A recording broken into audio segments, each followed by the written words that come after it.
Welcome to Champagne Football Lemonade Banter. This season is brought to you by the Lightweight Athletic Club. Whatever you're watching us on, please don't forget to like and subscribe. What are we talking about there? Get started. Very Moustakas, everyone. That'll be the opening of the podcast, that. There you Your go. rant. Very Moustakas. I know. Bankstown audition. 100%. Do you know what will get them? The claw. They'll see that. Yeah. Like, this is the guy That's how for you me. should start it. Hello, mashed potato. That's my fanny chat. Class. Well, before we get started, mate, just we thank you to Deploy. Yes. Deploy develops Australia's best value for money footballs, tailored to every price point and category. From day one, Deploy is focused on engineering footballs for purpose, especially for junior progression, bridging the gap between entry-level training balls and elite match balls. And now, with the launch of Deploy's new Elite Match Ball range, Deploy offers a complete football pathway for every age and level of the game. The Deploy Counter and the Deploy Munich are the official match balls for 14 local Premier Leagues around New South Wales and are the ball of choice for many MPL clubs. Do you want to start with the games or do you want to start with transfer rumours? Babe, what are we starting with? Transfer rumours. I think so. I think we get the games out of the way because we have to do the games no matter what. Why'd you ask? Why'd you ask? Oh, there's four of us. What I say doesn't even have to go. Run. You know what? You just run through the games always. Like, Just rattle them out the way. run them, and then we can just spend 5 minutes on MPL 2 and 3. half the listeners turn off after that. So, MPL 1, we'll start with St George and Spirit. Gary. Aye. Christy Crumble Pants. Unbelievable. Christy Crumble Pants. Christy Crumble Pants. No, it was, look, honestly, well, Perry was at the game. Perry, maybe you can give some insight to the game rather than my opinion. I'll be biased. Well, I think it was a game of two halves, really. Like most games. Yeah, but yeah, you're right. Eh?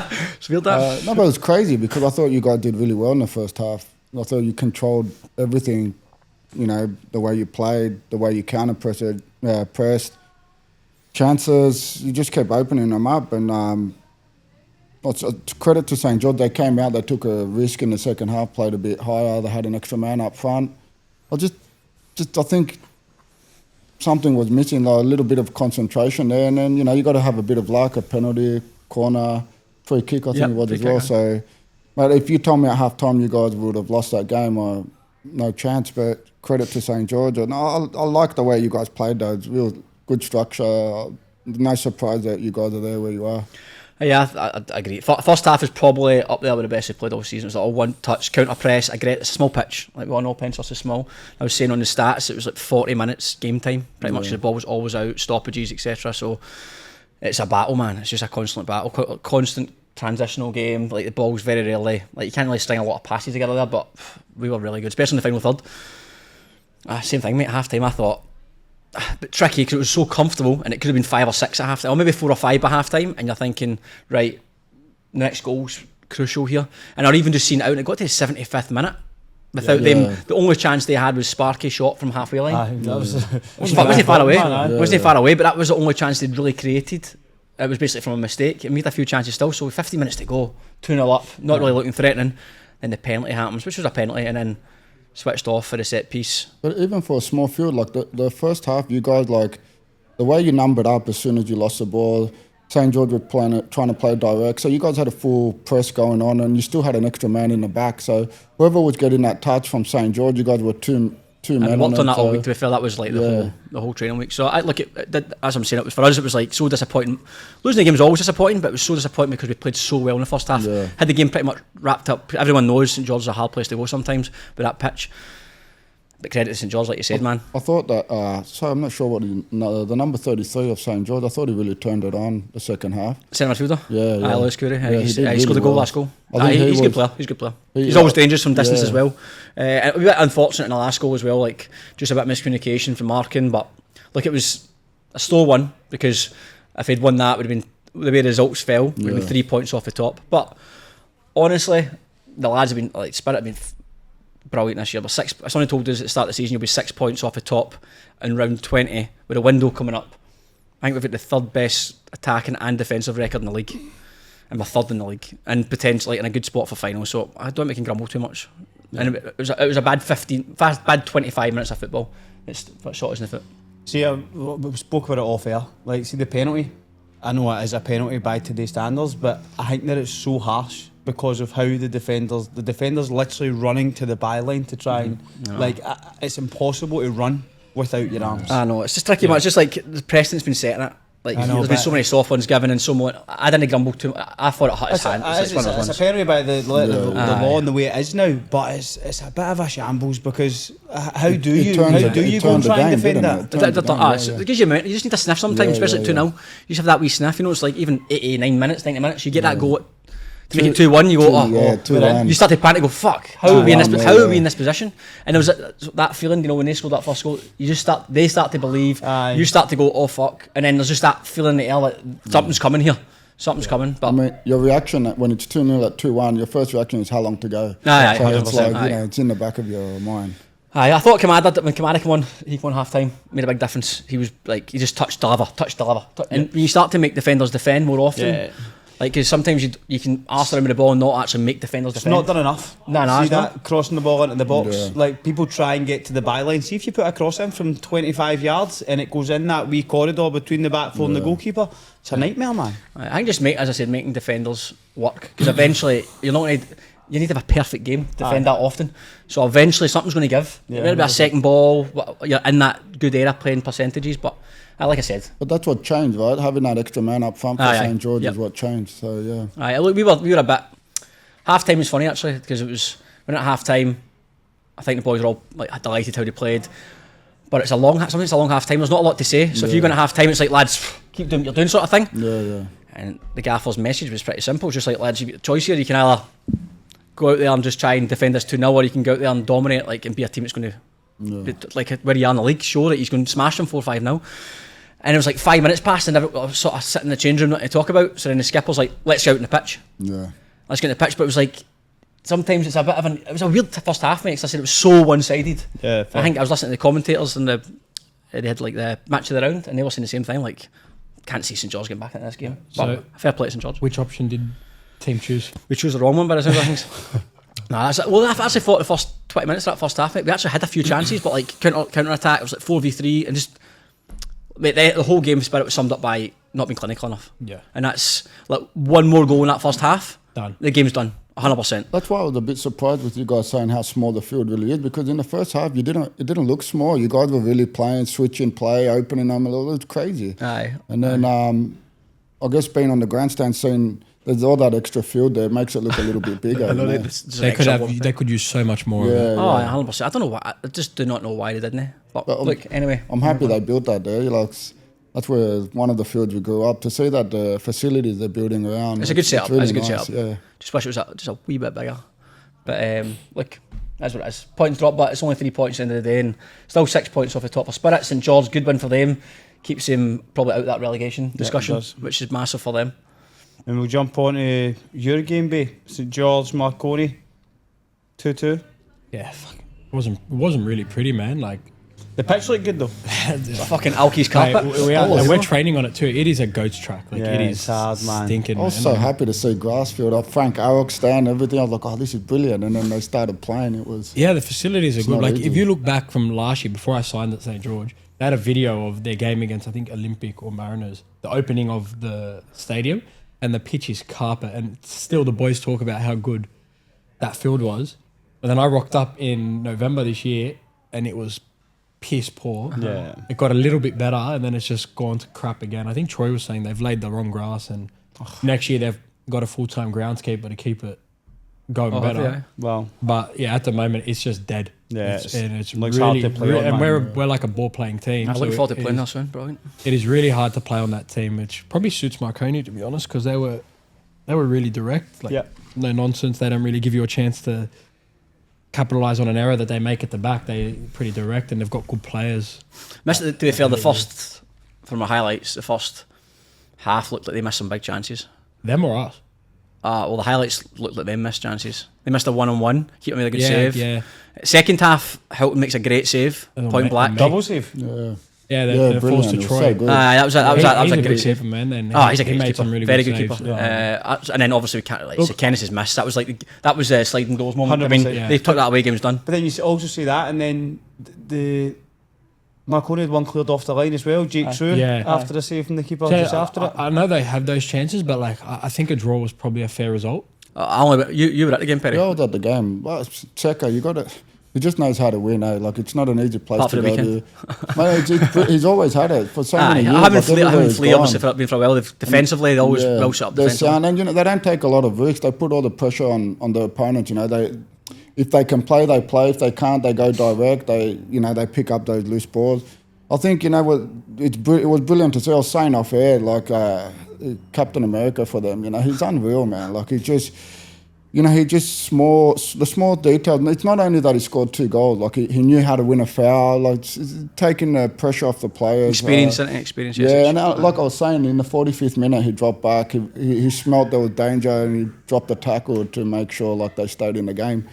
And I think he was the real difference from taking a point, or they could have snatched it at the end. But hard place. It was a hard ground to play. So I think a draw was fair, to be honest. Yeah. Oh yeah. Okay. Yeah. Even though I think Marconi might have had more of the ball, I think they had more dangerous opportunities. There were a few clear-cut chances. The one that they saved of you, that was unreal save. And then he got straight back up, like another shot from like 20 metres, and he got a good hand to it as well. And I was actually blocking him a bit. Like I was still in the way because I was the one who slid in. It was a packed box. There were numbers in the box for him to get that shot there. from Troy is actually at me, and I move a bit. Yeah, and there's no way he can see it till he's reacted. He's reacted well. Well, that's first time this season Rockdale have went top. Aye. I think it's maybe early on in the season, but I don't think it would have been because Marconi were unbeaten, weren't they? But that's Marconi just lost on goal difference, and it's worth a point on it, the goal difference, because the goal difference is quite healthy. Yeah. I think they're like 10 ahead or something. Probably more now after the weekend. I think. Yeah, or maybe they're 8 to 12 goals ahead. Yeah. I don't have the league table in front of me, but that's worth a point. And 10 games to go, it could definitely be they've played each other twice, but they've both got to play Spirit. And then I'm pretty sure Rockdale have got a bit of a tricky patch where they play. Do have a hard run Sydney United, up, Sydney but Olympic Spirit. Marconi have some injuries, man. Like, do they? I don't know if Griff's back, but their 2 centre backs are out. Like Windass and Milanaric they're out. I don't know how long. Did he not play the weekend, Milanaric? No. Why did he play now? Griffo is not back yet. What's wrong with him? I think he's got a bit of a hammy tweak, but he was running around in the warm-up, so maybe he's back. But then Vela went down with a hammy, who's been covering at centre-back. Oh, really? That didn't look good either, did it? Injuries, So softies. they could have a bit of an injury issue heading to Business the end of back the end. I season. don't know what they're doing in the window. The window. Yeah. I'm sure they can get a player to. They'll get a couple of decent, especially with the championship pool as well. They'll get some players. They've got a good squad. They've got decent players on the bench. Of course they have. And they punished. That's pretty much what happened to us. Like their chances were half chances punished. Yuli looks good as well, huh? Yuli in the middle there. Yeah, looks good he's as got well. back play. Mate, like all the, as I said to you, I think there's a lots of good players in there across the board. Like Marconi and Rockdale, obviously, even Apia, all the big teams, they're stacked, man. Like Sydney United, the whole squad's, there's not really a weak player in the squad, even young boys to bring through. But it'll be interesting to see how the league pans out. It's a tight end to the season. With 10 games to go. Would be nice to have you guys have that win and have like a 3-point gap, 1 to 3. It would be, especially we've got to play them in 2 weeks. Rockdale then we play Rockdale then Marconi. But look, honestly, I would not. I think from a Spirit standpoint, 100% we believe we could win the next 10 games. We did it. Why not? We did 9 out of 10 the first 10 games of the season. There's absolutely no reason why we couldn't win the 10 games. Especially the window, getting Ollie Wiggin back in. Nothing's been concrete signed for us for players of the window, but we've got a few players like training that with us. But there's no reason why we can't win 10 games. If we win the next 10 games, I think we'll win the league. Yeah. So that's all you can really say. We'd have 70 points. I think 1 out of 3 years. There's only 1 out of 3 years that's been surpassed, and that was a real Rockdale last year where they just had a stupid season. Yeah. And don't get me wrong, Rockdale's form just now is incredible. Yeah. They could go and surpass that again. They've not really lost again, like 13 games in the bounce or something. Yeah, they've won one at a couple of years as well. They were hard to play, man. Like when we played them a few weeks ago. Well, they're playing. Obviously the Mount Druitt game wasn't on highlight wise. No, it wasn't. I turned it on after your game finished, and it was just pissing me rain. And the game was called. How long to go was it called? I'm not sure. Enough for them to 10 minutes. It's after 75. 77th minute. They had I think Sorgi was out. Hunter Elliott suspended. Nikolovsky was another centre back who's suspended, and they still fielded such a strong team. So I just watched the goals and read the reports in the games, and it just seemed like it was so comfortable. I mean, of all the teams, Mount Druitt. Druitt are struggling. We played them last before Marconi. Yeah, fell away, and it didn't feel like. I hate to be rude, man, because like they're a team in our league, but it didn't seem like it was a hard game. Like it seemed like there was a lot of space, time on the ball. It's tough at that point. They seemed disconnected. Aye, well, there's 10 games to go and they're sitting in a relegation battle, and some of the boys obviously there was a lot of chat about it, like coming from their side of things that they're going to do quite well this year. Yeah. Did a good there was season a lot last of year. talk, I remember And they've got that, they're not short on a wee bit of cash either. So that like the players are getting, well, not all of them obviously, but some of the players they've got some players on decent enough money to justify like not being sitting second bottom of the league and not playing very well. Yeah. And like we said, the first 10, 12 games they're in games. No. The last 4 or 5, Yeah, they're getting beat 4-0, 3-0, 4-0. They're yeah. starting to really fall away. And they're still lucky that Central Coast are not picking up points. Looking at the goals, Chris McStay scored Cracker. a great strike from him.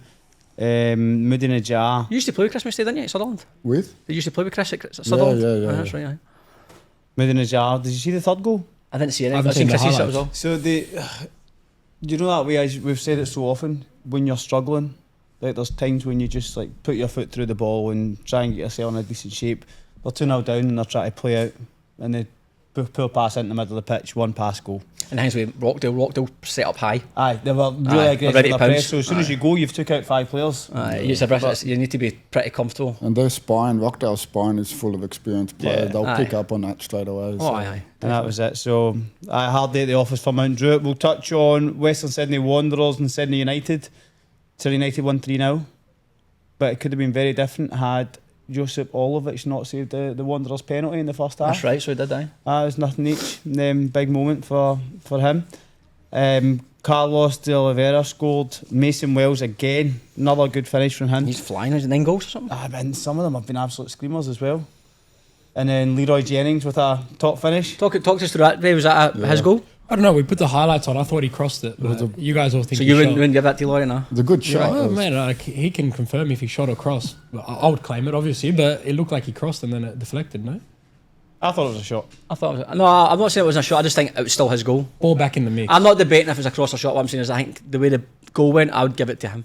Yeah, I think it would have been harsh to I give think an own more should be goal. given to the attacker in those senses because I'm robbed one. So How many were you on? 7 goals? 8 goals? 8, 9. Make up your mind, mate. what, you're on How 8? many- No, if he's that's on a it. goal, He's on it. if Oh, that's a he's goal, claiming You're on it. 8. You're on Spirit. 8. So if I check the stats just now, it would say 8. So So what, you ask Mickey Conestabro if he wants the own goal, if they want to give it to me as a goal. he said he'd take it on goal. I spoke to him. So Ortiz second top scorer. No. McAllister scored 5. But I know I think he's only on 11 though, isn't 12. it? He's on 12, so he's jumped with Ortiz, isn't it? No, so I think it's Euro because Euro sent it to me. He's like, surely this kid's not catching me now. Euro 20, McAllister 12. Close. Ortiz is like 11 or 10, and then 11 and Demi 11 as well. Oh, I think. it's Big Cedric. He's doing all right. Big Cedric. He's doing all I'm right. pretty sure that's elite. You can confirm it. No, you can't be far off. And then we've got Kubu. I think Kubu's on 9. May on 9. Is that 20 in 18 games? Yeah, man. Yeah. It's crazy. And And he no, didn't 20 games. 20 games. Yeah, he no. didn't score last week, so No. it was No, 20 late. and 20, is it not? Yeah, maybe. I'm still ridiculous. I'm just- Chris Ortiz is 10 Yeah, okay. with Cedric. Matthias is 11. Aye, like honestly, when I do this top goal scorer, I just sort of just forget. I just put Euro aside. I'm just interested to see who's the top goal Who's scorer second, outside of Euro yeah. because he's going to be the top goal scorer, 100%. I'm just interested to see if he can get what did he get last year, 32? 31, 32. I'm interested if he He's can up beat there, that. yeah, Yeah. ridiculous. Aye, If he'll yeah. beat that, that should Did be that his guy goal. score for MPL 3 the weekend? Jaden Howe. Maybe you guys need Yes, to he did. start eating the bread he makes, mate. The Burek. He has a freaking egg wrap before games. It There it makes me is. sick. We used to carpool and like could smell the egg, man. Like, he's You like know- you can't argue it. He scores every week. Jaden Howe scored twice. He's on 21 goals. Oh, MPL 3. JK. 21 goals, man. And they've obviously played a game less because they've got a bye week. Decent. Fair play to him, man. I mean, it doesn't matter the level, Level's man. got, aye. Aye, 100%. Yeah. You're playing relative to your ability, so. So jump on to Olympic, who played Sutherland Sharks. Did you see Olympic's pitch again? Do you see those lines? How do you play with that? oh, mate? Remember when they lines are played back. Belmore? Aye. Yeah. That get called off That's as on. well, didn't it? Yes, did I? 73 minutes I played there. Oh, so they have to finish it off? No, it just came up on the report. It said that it was the result was finalised.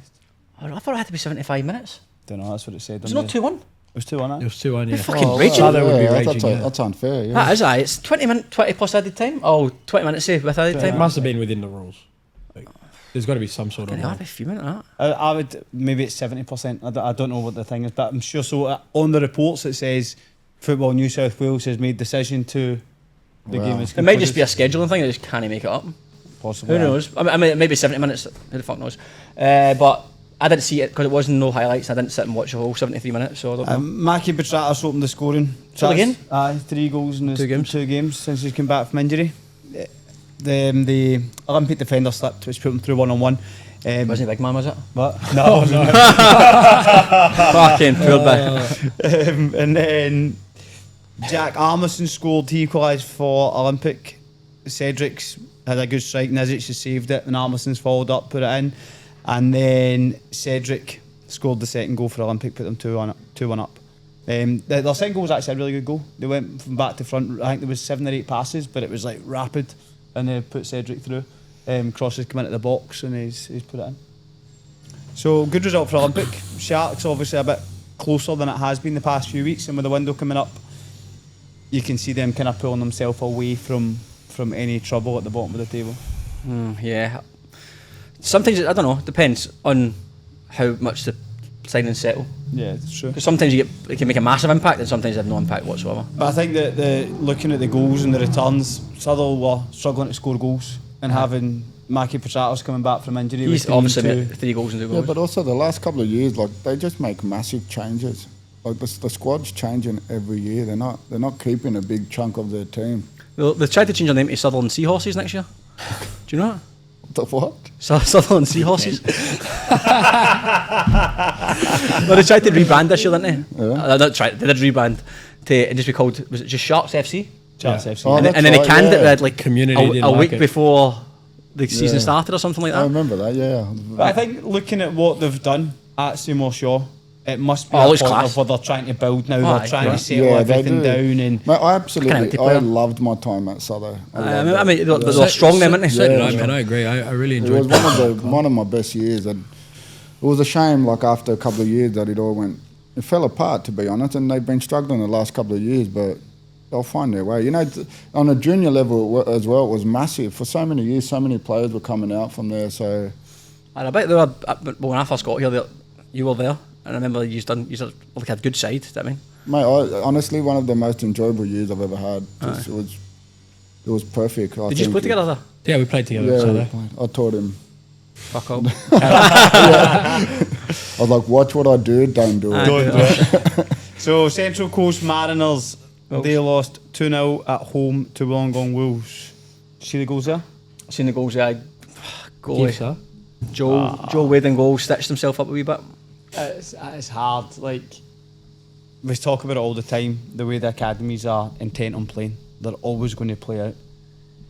But surely you get to a point where maybe you miss the first line and then try and play in a different area, or because they concede so many goals, especially Central Coast, trying to play out from the back, like so many goals.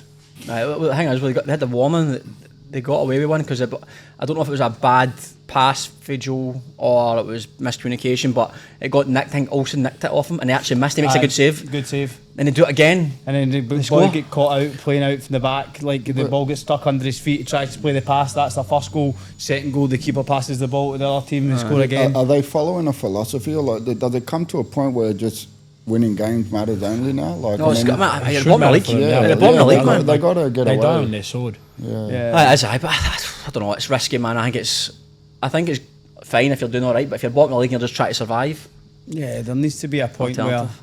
And what's the structure there? Like transfers now, they can't bring players in. Like they got I to don't know, come mate. through. I'm not. Well, their good back players up. have all gone on holiday, Yeah, so and who are they going to sign? They're going to sign kids. look, I think it's important that the Wanderers, Sydney FC, all these academies. I think it's brilliant. I think it's important for the league that they stay in MPL 1. I think the best thing that's happened the last 5-10 years in Australia is that with the MPL teams, the youth teams play during the winter. Even though the youth comp now is a lot shorter, they're getting a full year of football and they're playing against men. I think it's the best thing that's happened in the MPL for these youth players that are on borderline to go to the first team for A-League teams. I think it's great that they play week in, week out with men, but again, Central Coast need to get to that like you're playing men. Like you got to start winning. You got to start doing Aye. a little bit more than just trying to play that philosophy. Because then I think if you look at the senior environments at a Wanderers or at a Sydney FC, if something's happening and things are going wrong, they won't continue to keep trying to play if they're not doing it well. They'll change it because they have to get results. So you'd think then that would feed down and be like, as much as we want to do this, this is the ideal. Yeah. If we're not doing it and we can't do it, we need to change something. But it's just, I don't know.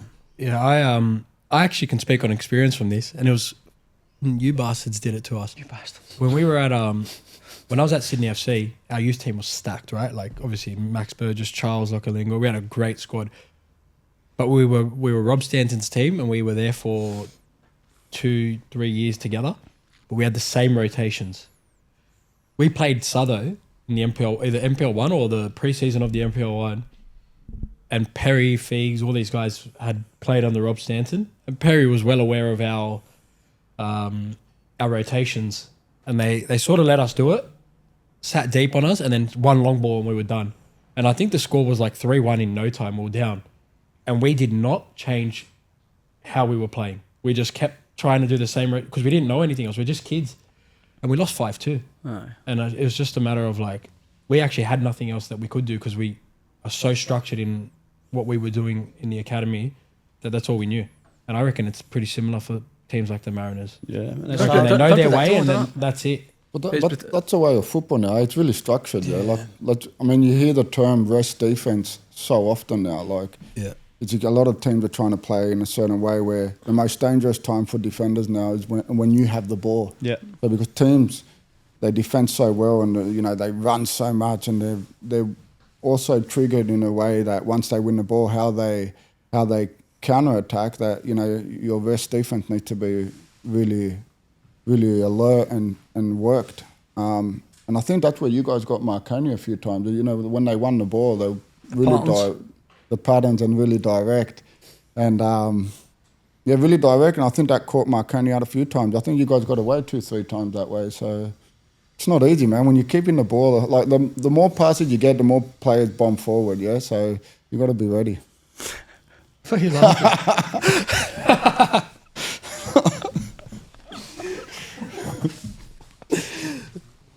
Play on. So we'll touch on the Apia Blacktown City game. I just seen Cooter's goal, that was it. Yeah, that's all I saw as well. That finished in about the 88th minute or something. It's they're looking at again the report. Caden Henderson got the second 3-2-1. He was in that, so it seems as if Apia peppered the Blacktown City goal. Only did a bit of response, didn't he, after getting beat off us and beat off Tigers. Aye. So good result from Apia. And then Sunday, Manly played Sydney FC. Ofties, Matthias McAllister, cheers. Aye. Cheers. Unreal, fair play. Some great finishes as well. Aye. I mean, I know Manly defence was very sketch, but some great finishes. But even his first goal, the header was a great finish. Great dink on the keeper. Brilliant, header, dink on the keeper, one-on-one cam. Yeah. But I do agree, and it's surprising because the defence has been spoken about Manly being very, very good defensively. Really but they only get, but if you look at the results, 5-0 they've lost. They've lost 6-0, 5-0 twice, I think. Yeah. I mean, so they've lost. The goals they have lost has all came in the same games. So it just becomes. I mean, they're losing 2-0 after 8 minutes. Yeah, but some of those goals, like you could just see Manly had a off day, man. Aye. Like it That happens. Yeah, it happens. I mean, it's better to lose, 2 games 6-0 and 5-0 than to lose 5 games. But they've lost a couple like random spurts of 5-0 losses. McAllister, this is what I love about football. We go full circle. Like I played with his dad, watching like. You feel old, but it's brilliant to see it as well. How old is he? His dad was a target man, did I tell you? I met him at a cafe, didn't you? Yeah, the guy, a big lad. How old is he, Matthias? He's 18. He's 18. All right, okay, he's not as young as I thought. Yeah, he was 18. He was 18 this year. 5-0, 6-0. Sydney FC, I mean, considering they've still not got everyone, like they could still stack it a bit more. 100%. They're in the mix for the finals. They had a few lads playing in the first team this year, didn't they? They did quite well, yes. When they played against Blackdown this year and against Spirit, they brought down boys who'd been pushed up. Yeah. And they're a lot stronger, obviously, but they're still doing really well with the squad they do have. Out of the 3 league clubs, they're the best They're the They best have at been the though biggest. over the years. Like I thought, Well, Wanderers last year. they played brilliant last year. Central didn't they, Coast tend to Wanderers? always be the weakest out of the three. Yeah. I don't know what the reasons for it. Maybe youth. I don't know if they don't stack it as much, but Sydney FC, I think they're right in the mix. I don't know many points are off Sydney They're United. 6 points behind. 6 point behind. Okay. Yeah. And it depends on how these teams do it at the end of the last 10 games. Sometimes they just don't bother bringing people down, and sometimes they do. It depends on what the A-League club needs and if they're on pre-season camps. Aye, and well, they are, etc. Pre-seasons, the Joey's, Young Socceroos. It's just there's a lot of logistics to know. What do you think was the best of the 5 goals he scored? I like the Oliver Dink. The dink. Dink's class. And it looks like it's missing too. Yeah, it Just does. Aye. It's going to spin Drops back, in. aye. I love it. It's hard to pull him off. I love the header. I think that Aye, header. crack The head was great a header. header. And the balls are great balls. Well, he's gotten off the shoulder of the defender as well. He's done I really actually well. thought the ball for his second goal was a great ball. It's gone from right to left, like played through and put him through 1-on-1. It was a great pass. What was the goal that they got, because they get caught out Manly again, building up the exact same way they conceded against Sydney United? the one that he lobbed. Was that it was the first when half? Kicks- It was the first half. I think they tried to play out centre half, try to slot into the 6. I think it's been nicked off him, and Sydney FC have scored. Don't know what goal that was because No, that I think it was only was 2-0 nice. at half time. You know what you have to say about it? Like, he's composed, eh? That's what I'm saying. He's composed on front It was of the goal. second goal, was a header Was it? when they get caught playing it. Exact same Sydney United last week. Aye. He makes it look so easy, like he's got a lot of time in front of goal, doesn't Aye. he? Yeah, He makes and it that's look- man. sometimes that's the hardest thing for. See when your strikers are running through on goal and he picks the ball up. Yeah, but can you teach got a lot of that? time. Like, Would you Yeah. give him those goals? it's Bray? something being Yeah, they're all composed. good. Can you really teach No, it? I don't Yeah. think so. man. Yeah, I don't think so. I don't think so either. What's that? Being that composed, like how do you train that? Like it's Repetition, His father. yeah, exposure his to dad, yeah. exposure to those, to that, and like being in that situation. A lot So of you time can in do. front of goal as a kid. Yeah, that's how you can do that. When it's game time though, like being that composed, I think it's a gift. I mean, yeah. that's as you said, mate. To get to that level, it becomes a mental thing. Yeah, yeah. Yeah. I've seen that there's players in training who just score everything. Yeah, Yeah. yeah. And they get to a game and over the back fence, you're like, was how is panic. this happening? That was like Yeah, me. 100%. I reckon you were the opposite. He'd pop up for a goal in a I game. used to score quite a lot of goals in Bankstown, did you know? Goals all the In time. training, he couldn't score anything. You scored a lot. All the train- time you scored. Training, I would always try to take an extra touch or something. In the Games game, you I'd be like, oh, I mean, you don't score for. He opened centre half. Aye, And he scored- but Oh, then the he ended second- up Barry's top goal scorer when he was the centre back. striker, man. The second back of the season I played, the back end of the season I played up front. Yeah, the striker. I remember you're scoring every week. Yeah. Yeah. Literally every week. Balls in Well, the after box. I did my shoulder, remember? Yeah. Like I popped my shoulder and I was just a mess in the back. So I went up front and Scored I was in the goals. first game when I came back after my shoulder, just the 90th minute, we should have been losing like 3-0. We had a corner, I could have run back. And then we had a counter and I stayed on side and they just cut it back to me. I was like, oh, I'll stay up front from now on. And that was it. It's funny, man. Is that We had easy? some That was laughs. it. You Yeah. you player manager. Yeah. Yeah. You know, actually, it was quite lucky that happened because up until that point, I was coaching just, you know, youth teams like where we were at the academy and all Yeah. that. I wasn't really sure if I was going to go down that path. So, like that berries came along the way it did, is why I'm still coaching, to be honest. Aye. Right, we'll get there. We'll jump on to MPL Victoria. Heidelberg United's 2-0 win over third place Dandenong Thunder, alongside Avondale's 2-2 draw with St Albans Saints, saw them change position. So Heidelberg United are leading MPL Victoria. Oakley Cannons lost 5-2 at home to Melbourne Victory. Dandenong City and Green Gully was nothing each. Altona Magic drew 1 each with Hume City, and Port Melbourne drew 2 each with Melbourne Knights. The big game this weekend was South Melbourne, who got the revenge over Preston, beat them 2-1. Good result, to be fair. Very good result. 6,000 or something. 6,000, aye. It's good. They get good crowd, Brilliant. don't they? Amazing. Decent finish as well. Aye, great finish. Aye. I mean, also scoring the last minute makes it all special. So, what's better, scoring a Panenka in front of 9,000 or an overhead kick to win 2-1 in front of Panenka, 6,000? man. What I'd prefer to do Panenka. Would you? That was cold. That was Class. Yeah. Ballsy. Hey, would you have the bottle to do that? no. I have this theory that most goals, I like middle. Bottle of talent, technique. most penalties in the last minute are in the middle. I know. They're in the middle, and I don't know why goalkeepers. So I was listening to a podcast a couple of years ago about this. I can't remember, it was a Premier League gaffer at the time, and he said that, like, from stats and all the rest of it, all the psychological component behind that, he said something about, if you ask obviously 90th minute, it's very risky for a goalkeeper to stand still. Yeah. Because if you stand still and just put in the corner, you're like, what the fuck, mate? Any chance? Yeah. But if it's like 20th minute or something like that, they can risk doing that. There's chances. So it's like Stay late. almost always the keeper's just going to go, I'm just going to dive. And it's also ballsy for the centre half forward to do that to the centre. Do you know? See, you say that, it's funny because last year we played Bankstown City Lions. We were winning 3-2. They got a penalty in the 90th minute. Chris Payne took the penalty. As soon as he picked it up, said it's going to go down the middle in my head. And then when it's come to the penalty, You shut it. I've dived and it's went right down the middle. Aye. And I was Yeah, right. but I mean, you know, it's wrong when they say it's 50-50, right? Left or right. It's not. I know, Because there's 100%. also the middle. Well, mate, we had that. So last year, Red Bull was going to sponsor the podcast for an event thing, and like that is, they said we want to do a penalty shootout competition thing. I want you guys to run it. I'm like, okay, what is it? And like, well, we want to call it 50-50. I'm like, what is it though? It's a penalty shootout. I was like, but a penalty's no. I said, I was like, penalty's no 50-50. No. And they're like, what do you mean? And they had been like brainstorming this event for fucking him. I'm like, like you can go down the centre as well. They're like, oh no, we need to go back and have this conversation. What are they going to call it? 33. Aye. So we'll jump on to MPL 2. Match of the round this week was House United. They played Newcastle Jets and beat them 2-0. I seen that. Aye, big score. It's interesting since so they've obviously changed coach. Gary Van Egmonds went in at House United, and they've I think 3 games in a row that they've got something from the game. So it's kind of put a bit of distance between them and the bottom 2. Redomere Lions beat SD Raiders 2-1. There was 2 red cards and 7 first half yellow cards in that game. Wow. So it must have been absolutely wild. Robert Eremugo and Adil Tosca scored for Redomere, and Jairo Fernandez scored in the 95th minute for SD Raiders. Tigers beat Inter Lions 3-0. Kai Denton scored again. That's 16 goals. 16 for the year.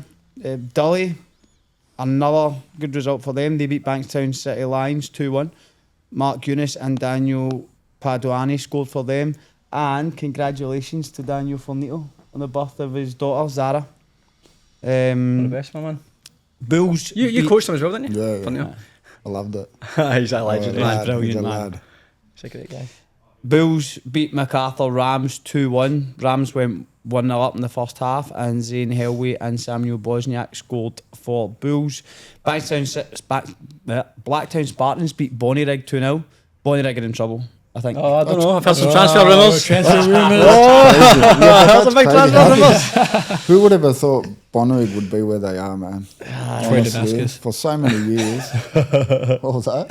One last time Troy Damascus caught at a graveyard. Oh, wow. And he got a bit of stick for Yeah, it. I got a stick for it. I mean, fair play. But it's I don't know. I don't know. 24. don't know what's happening, but obviously the window's Oh, just they're round the not far corner. off. They're They're 4 points. Aye, that's now. fuck all. 4 points is nothing, man. No, that is nothing. Aye. What, 11 games? Well, still, yeah. They're it's playing tonight thir- against the Lions. 33 games Yeah, for it's grabs. 33 I know, points but I still don't there. think they've picked up points since round 4 or something. Oh, wow. Until They're playing against the Lions tonight. Well, that'll be a hard game, to be fair. Well, if they win that game in hand, they go a point off MacArthur Rams, 2 points off Mounties. Who we played at the weekend, that's the next game. We drew 1 each from Mounties at the weekend. Tommy Quillian scored a fucking screamer for about 30 yards. He's literally just put his laces in it and it went like a rocket into the top corner. It's a great goal. And Kishimoto equalised for Mounties. Berries also drew 2 each with Akoa. Valentin Cooney scored twice for Akoa, putting them 2-1 up, and Berries equalised in the last minute of the game. Hakoa seemed to have turned a bit of a corner as well. That was a 11th, 23 points. Aye. 7 points off. Oh, he's not had finals. No, we don't have I finals. keep Just the forgetting. top We're in 2. the top 6, aye. Stinks. Done it. So this now is now becoming a graveyard point of the season for MPL 2. There's teams who just are playing purely for where do we finish in the league. Aye. Can't get relegated, can't win the league. Money and contracts. That's it. Where do I play next season? It's a very funny time in the league for MPL 2 and MPL 3. So what, there's no relegation this year there? There's relegation, There is, but but like some teams are second. safe. Some teams are like 16 points off the bottom of the league, but they're also 15 points off the top of the league. Say It's only to top 6, right? no, Top 2? No. no top 2. Top gets One promoted, gets second promoted. playoff. Oh, That's it. wow. So there's no playoffs. So you're basically, as I'm saying, you're in that no man's land of like, well, we can't win the league, can't get relegated.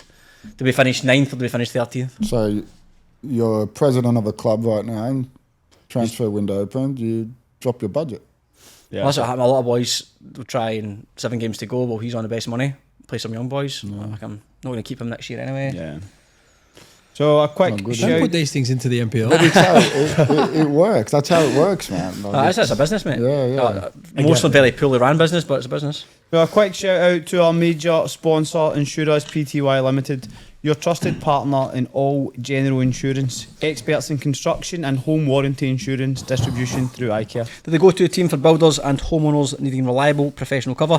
Thanks to Insure Pty Limited for leading the way in protecting what matters most in the building industry. So the MPL 2 table, just to wrap up, Bills are top on 38 points, Tigers second on 36 points. But there's a bit of a pack below that with SD, NSW, both only 4 points off and 3 points off the top, and then Jets are on 31. That's killed him. I mean, that 3 point deduction they got. But I ride them, you're fucking done alright. They've come back in here. So Spartans, like, Aye, but Spartans fucked it 1 week there. Like, was it last week or the week before? They got right. Last week they lost. Last week they lost. aye. No, they but won last week. But Spartans Gaffer's gone. Yeah. But Spartans started off really well, didn't they, this year? Was it? Nah, in different No? start. In different start. They picked a bit of form. But who's the new Gaffer? Do you know? There's no one yet. No. I think James Demetrius took over Right. Okay. on a kind of interim basis, but there's no one that's been appointed yet. Okay.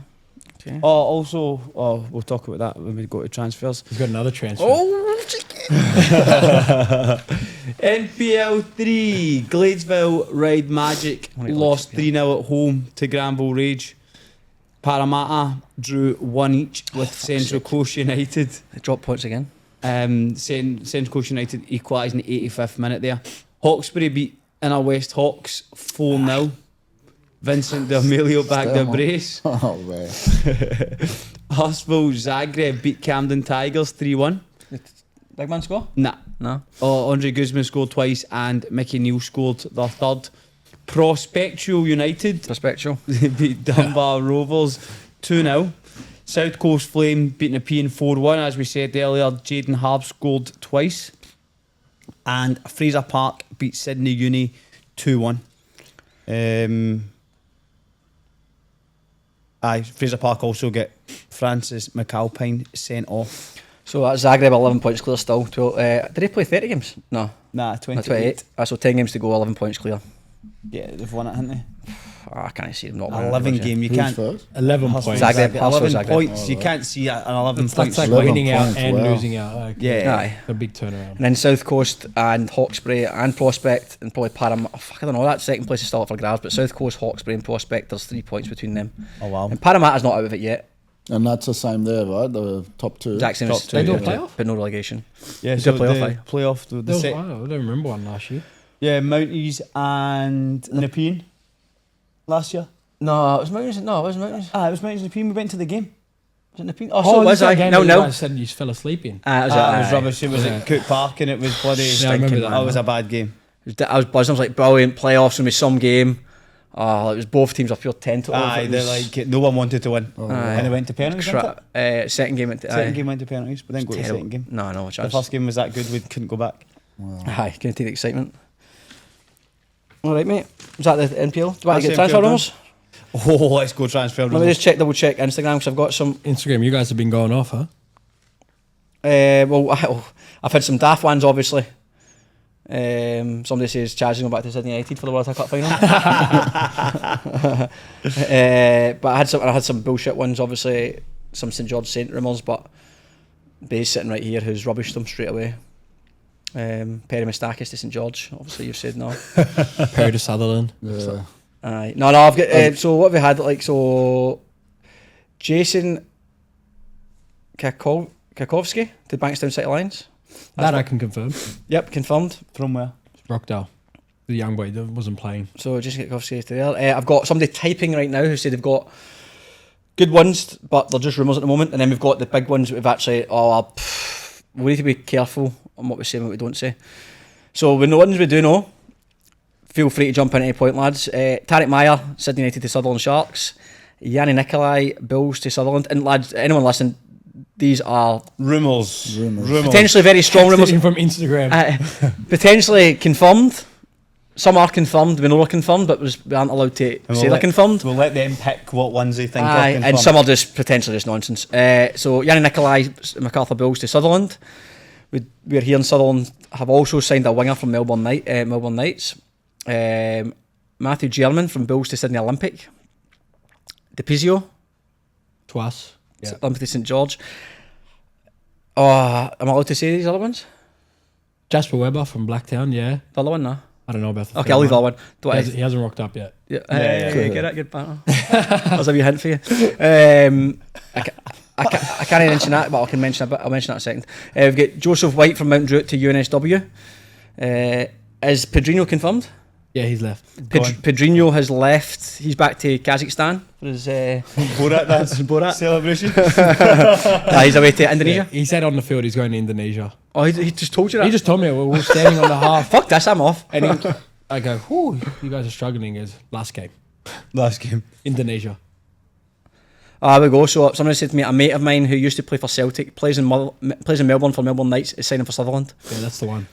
That must be the boy. And then Used to play for Celtic? How many? Yeah, that's what I heard. it'll be like, it'll be playing. It'll be one of those lads, How like, many maybe trans- Liam Bonnetig or something like that. One of the boys who played under 7, like came through Yeah. but didn't actually play for How many Celtic. transfers can one team make? You said 5. It's on points. As long as it's in the As long as points. Oh, the point But system. But it's Oh, getting rubbish. it gets scrapped next year. next year, no more Rubbish. points. It's scrapped next year. Yeah.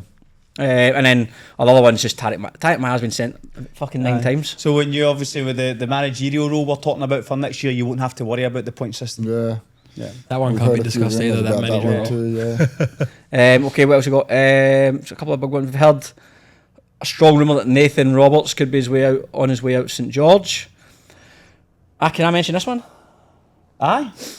Is this signed, sealed, delivered? No, I don't know if it's signed, but it's very strong rumours. So very strong rumours. This is quite a big one if it happens. Is Andre Martins, who was MPL 2 top scorer last year? Top scorer Who last was, year, to be fair, was a beast. Unreal. Very Very good player. Who went to Gibraltar or Malta? Malta. Gibraltar? Gibraltar. He went to Malta, despite having some offers or opportunities to go to MPL 1. He is strongly linked to Bonnerig with potentially a ridiculous offer that we've heard. I mean, it's a rumour, but if it's right, then it's fucking scandalous. Also hearing that Lacalandra from Sydney United to Apia. I can't mention that last one, can I? No, okay. And Stuart Montgomery's the new Bonnerig gaffer. Stuart Montgomery, Bonnerig gaffer. That obviously could be a factor with Andre Martins from Mount Druitt from last year. And then we're also hearing that the Manly coach has been sacked. After a 6-0 loss. Again, I can't confirm that one. That's just a rumour that we're hearing. That might be 100% confirmed. Or Have you sent I heard these whispers. to the Italian dude on Instagram? Fabrizio Romano. also hearing. He actually sent them to us. Oh, hey, that's right. Oh. So Also these heard aren't that. rumours, mate. Also heard a rumour just been coming through. Breaking news: Jim White,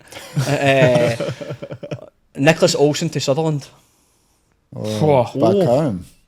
Sutherland are gonna be fucking flying. This Back year? home. 7 games to go. Well, do you know what, right? That would actually make sense in terms of relationship with Nizic. Well, he's friends with Nizic, yeah. Yeah. I saw Nicky Olsen. He coaches at the park behind my house, and we does had a he, chat about it. And I know he did. Like I mentioned, I think I brought it up. Actually, I was like, you know, the travel because he lives near me. And Yeah. Wollongong's He's an a bit far. Oatley boy, isn't Yeah, he? he's Yeah, Oatley. yeah. So Again, this is just literally the person who wrote this to me has prefaced this by saying, "I'm hearing some good rumours, good transfer news. I'm hearing, but they're just rumours at the moment. So take it with a pinch of salt. But it's always good to have."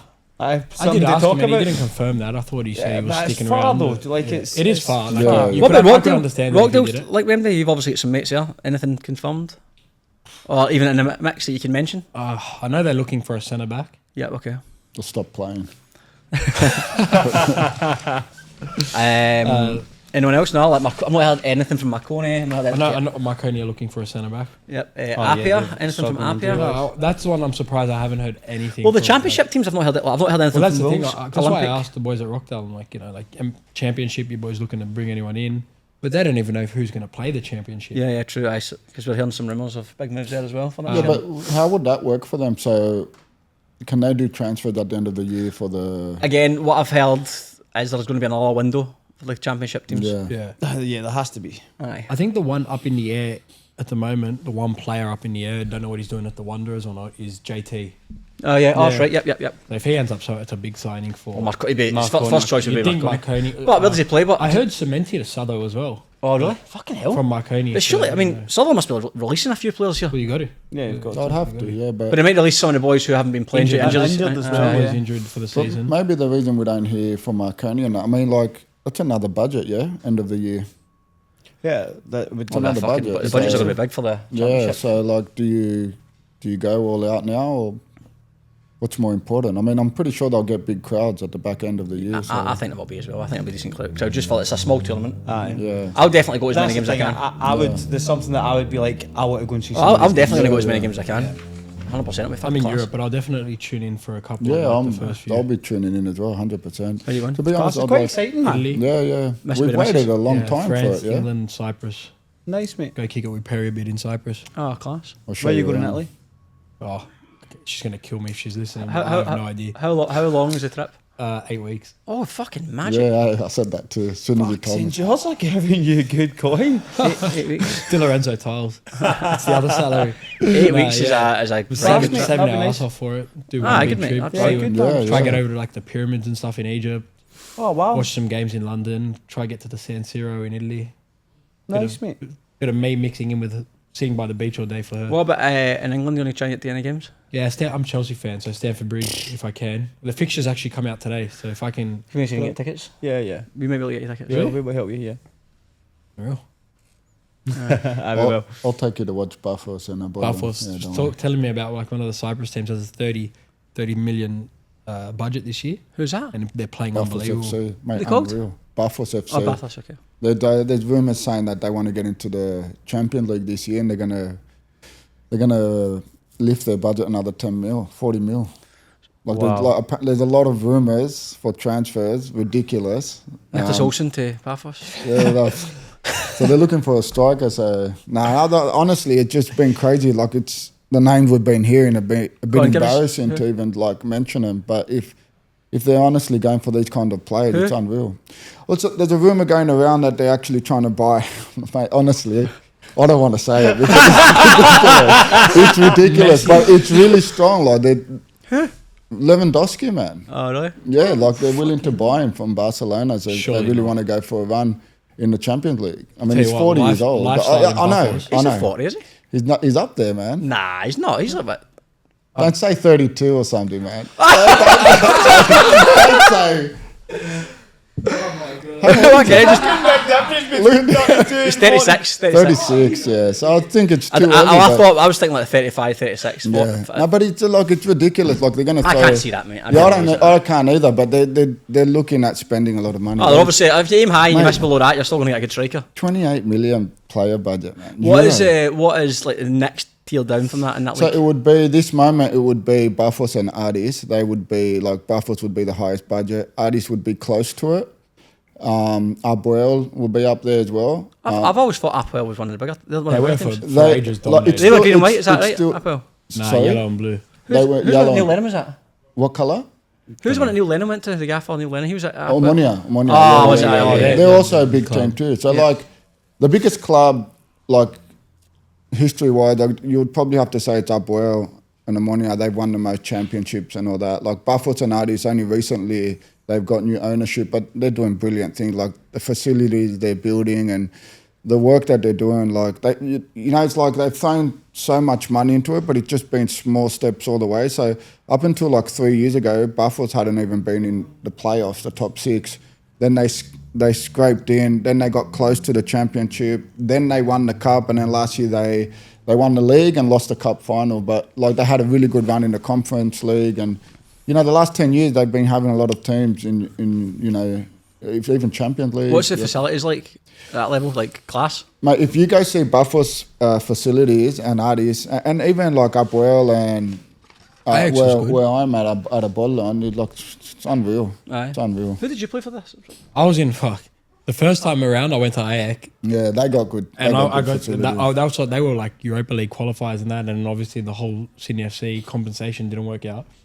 But then I went back to Alkio Rocklin in the first division, but Oh, that's the right, lower so- end. Yeah, yeah. And we're training in a village, like Oh, yeah, yeah. yeah, like it. it's one extreme or the Shocking. other. Yeah, Yeah, like, it is. okay. It is. It's one extreme or the other. So, no, it's good. I think it's really good what they've done. Like these billionaires have come in and taken over clubs, and like the football has gone to a level that it wouldn't have ever reached if it wasn't for them. But mate, honestly, I went and watched Buffett. I went and watched Buffett play about 6 times last year. It's unreal, man. It's unreal. Every player's quick, they're strong, they play fast. It's unreal. It's unreal. Like the best thing I've seen. Like live, forget where you go on holiday, then you go watch your Man United or something, like those one-off. You know, you're expecting it, but like in Cyprus to watch this kind of quality, like, you know, you see teams that they step up a level to try, you know, play that kind of style, and then you just see after the 60th minute the other team drop off and they just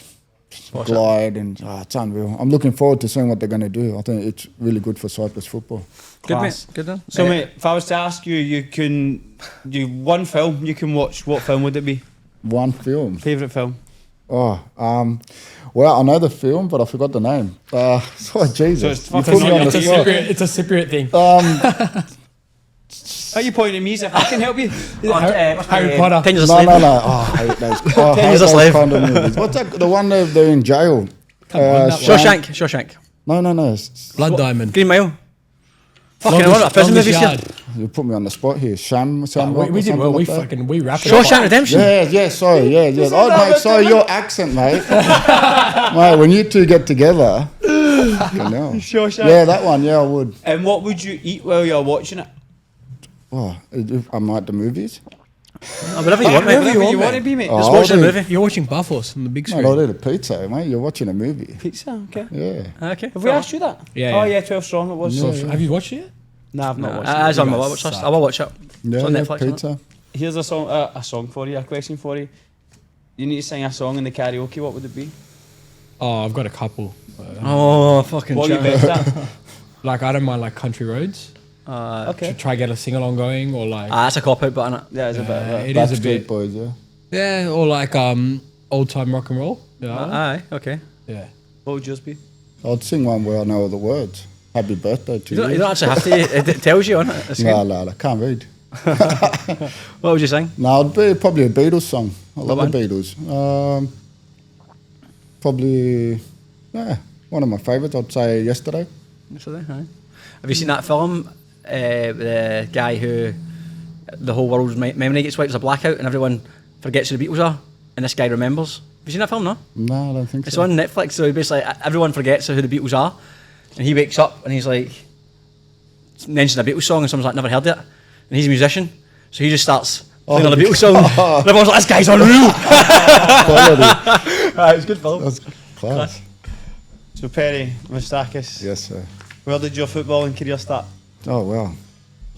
Grassroots? What are we gonna? Yeah, going back, mate. Where did it start? I guess it just started like all of us, you know, just wanting to play, loving the game.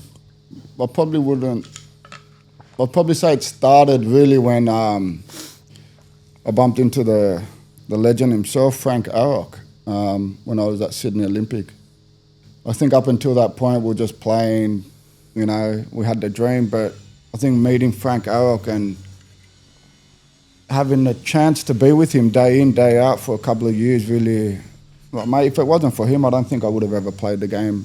So the was way he I your did. coach at Olympic? Yeah, him and George Paradisi. Frank Arrock was just, mate, it was just pure football. So it was quite simple for him. He would just pick a squad of 22, 2 players in each position.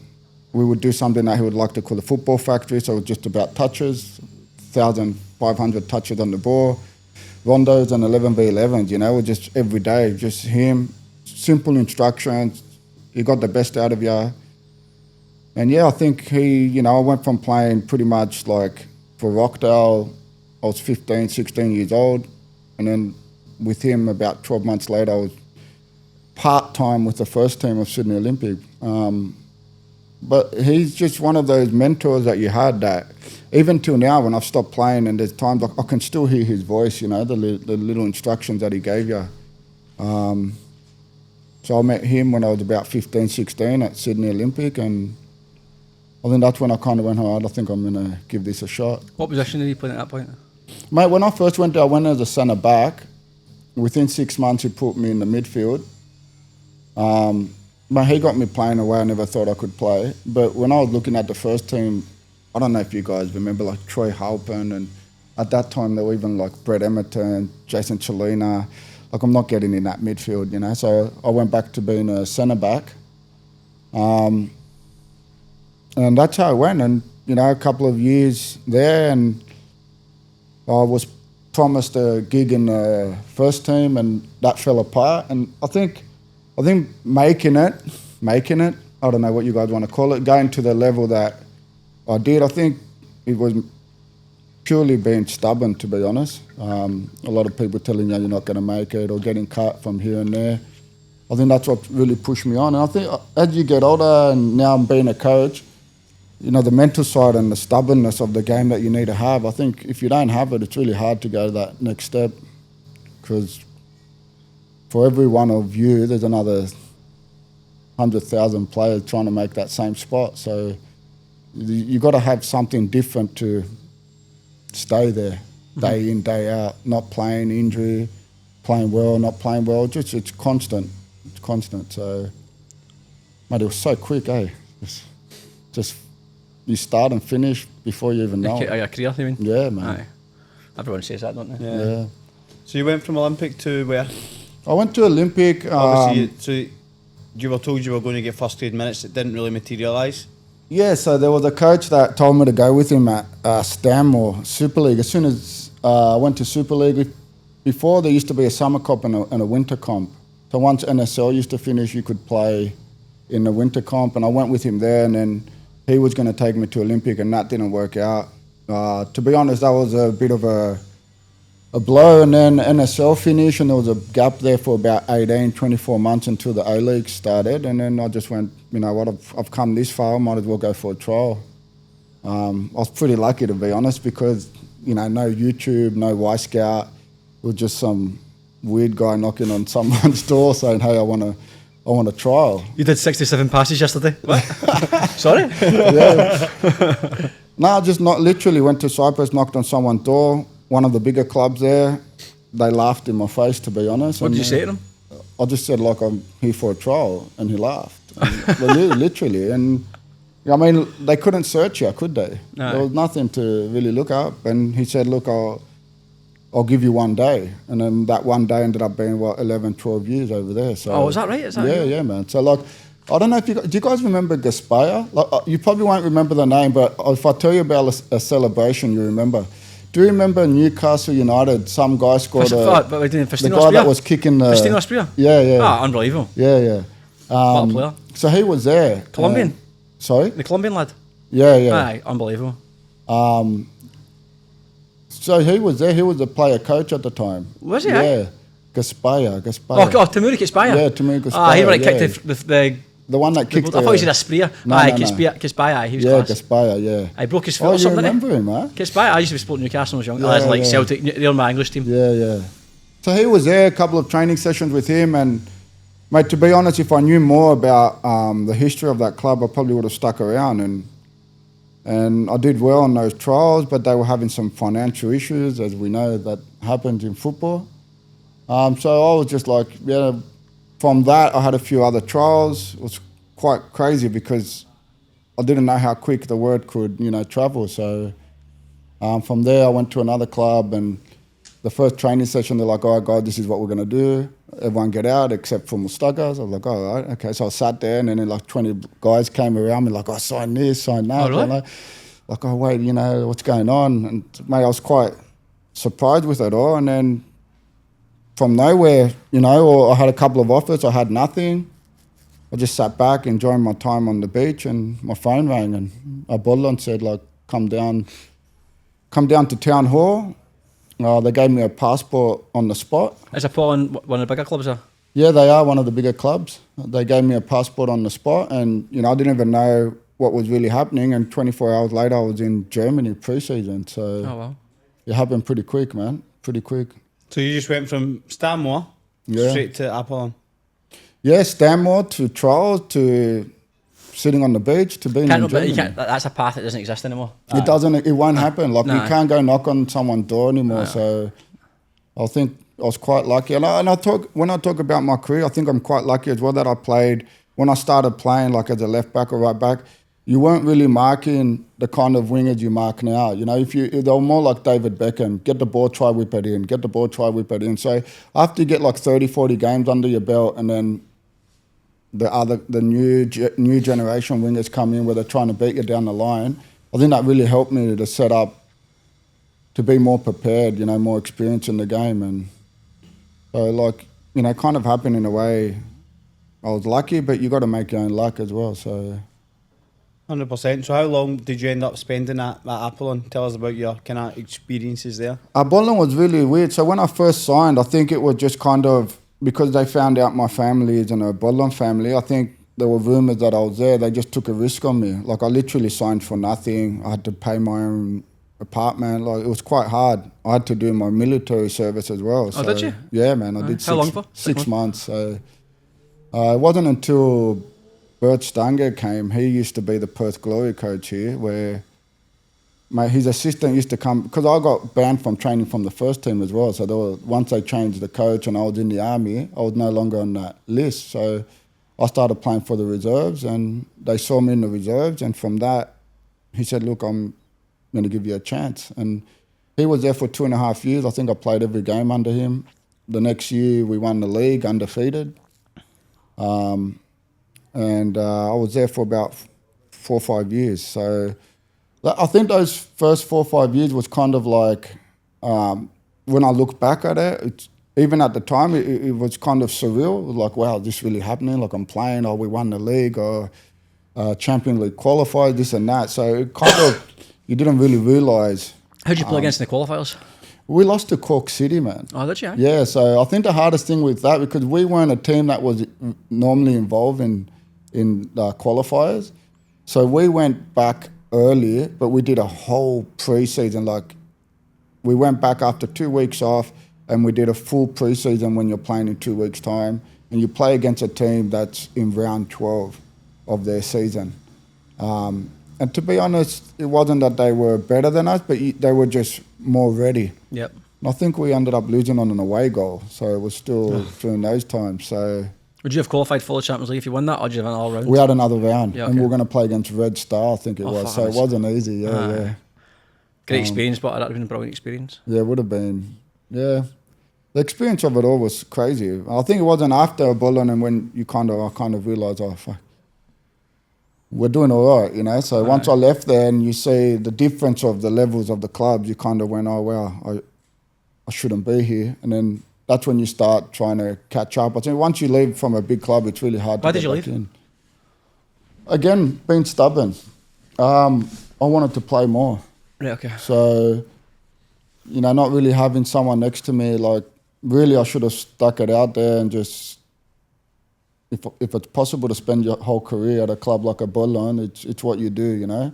But I just wanted to play, you know, like being away, and even though I'm second generation Cypriot, I wasn't born there, I couldn't speak the language. But when you're not playing, it's really hard, you know what I mean? So for me, it was just, I had to go and play. And that's what I did. I left and I started playing, and I ended up playing better football once I left, but once you leave a big club, it's really hard to get back in. Yeah, okay. And how did it feel?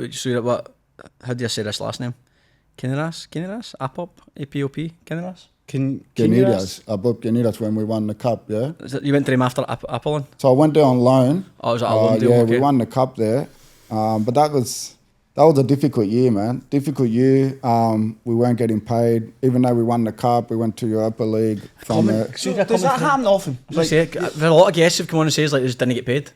Man, I'm telling you, you will see, like, get away from the big leagues. Yep. And even in Spain, we hear Barcelona's not paying all the time. Like, you get away from the massive leagues, most clubs are not paying on time. And this is something that we don't have in Australia. We're not educated on it, right? Like, I want to go and play overseas. They don't even know that they need a European passport. They don't know that there's not a lot of money. They don't know the struggles. They just think they're going to go there and rip it up. So, but at that time there, like, it was a brilliant club. Like, they top facilities, everything. Just not the right people running the club. And that year was when they changed also the ruling. So I was no longer, even though I had a Cypriot passport, I could no longer play the Cypriot player. And why? It's weird. It's weird. So that went, so that I had to go to court for that, and then we ended up. They didn't even change the ruling; they just made a new ruling. So I was no longer allowed to play as a Cypriot player, which the ruling ended up being you had to play in an academy before your 18th birthday. And then after your 21st birthday, if you're still in the federation, you count as a Cypriot. I moved over when I was 19, 20. So I missed that. But I could play with my Cypriot passport as an EU player. Right, okay. But after a couple of years with that, yeah, it's weird. After a couple of years with that, they made an agreement that whoever represents the country counts as a Cypriot. So I had played for the 21s of Cyprus, and I had a few call-ups in the national team. See when you went to the national team in the 21s, were you at Apollon at that point? Yeah. Okay. And then, so I'm going back a wee bit here. So you said that when you started at Apollon, obviously they never paid for your accommodation and it was struggles. Was that a 1 year contract you got at the beginning that then got better for you? So it was a 1 year contract. I didn't play it much, to be honest. It was really weird because like in pre-season, we had this coach that used to sit there and go, oh, you're going to be an important player. You're going to play some games. And then he would go to me and just brush me off. Hi, Perry. What's your name again? I was like, yeah. So it was really weird knowing that, like, you're there, but you're not really there. But and then I think I played the last 5-6 games of the season, and they gave me a new contract, a 1+1, which from £400 to £700. And then the next year I played pretty much a whole year when we won the league, and then I got a 3+2. And I think that was the beginning of the end at Apollon, to be honest. Once they kind of tied me down, it got a bit harder. But so how did the international call-up come? Mate, I was playing at Apollon and I was 21 years of age, and I was playing week in, week out. We were undefeated the whole year. So I think it was the last couple of games of I think it was the European, the World Cup qualifier. So we couldn't qualify. So they just thought they would give me a shot and see how I went. And I played against Ireland and France. So that was crazy. Who'd you play against? Cinema Bengola, if you remember. Yeah. Glinchi was playing Sagna. Nasri, did you not play against Nasri? Who? Nasri? No, he wasn't. Ribery. Oh, Yeah, fuck, not bad. like, what was that midfielder that played for Real Madrid as well? Makaleli? Lazana? Oh, Lazarazu? Lizarazu? Or he's at Bayern Munich. Diarra or something like that? Lasana Diarra? Yeah. Diarra. He was there, was he? Eh? Yeah, like it was stacked up, man. What about Ireland? Who did you play against there? No one really... Robbie Keane? No Nah, he one would really tee big. up. Niall No. Quinn? Niall Quinn might have been there. No, but I'll tell you what, playing Ireland was one of the hardest games I've ever... Was it a battle? Yeah, you know what it is? They have a way with their long... Like, when you're a defender and that long ball comes, you always try to judge it. You see where it peaks and then it's dropping. But when we played against Ireland, it was just a drive. And the ball, it just never dropped. So you're just waiting for it the whole time. And then before you know it, just gone over your head and you're just chasing it back. It was really hard to judge those balls, man. How did you play in the two games? We drew against Ireland, and France, we lost 2-1 in there. Not yeah. bad. How did you play?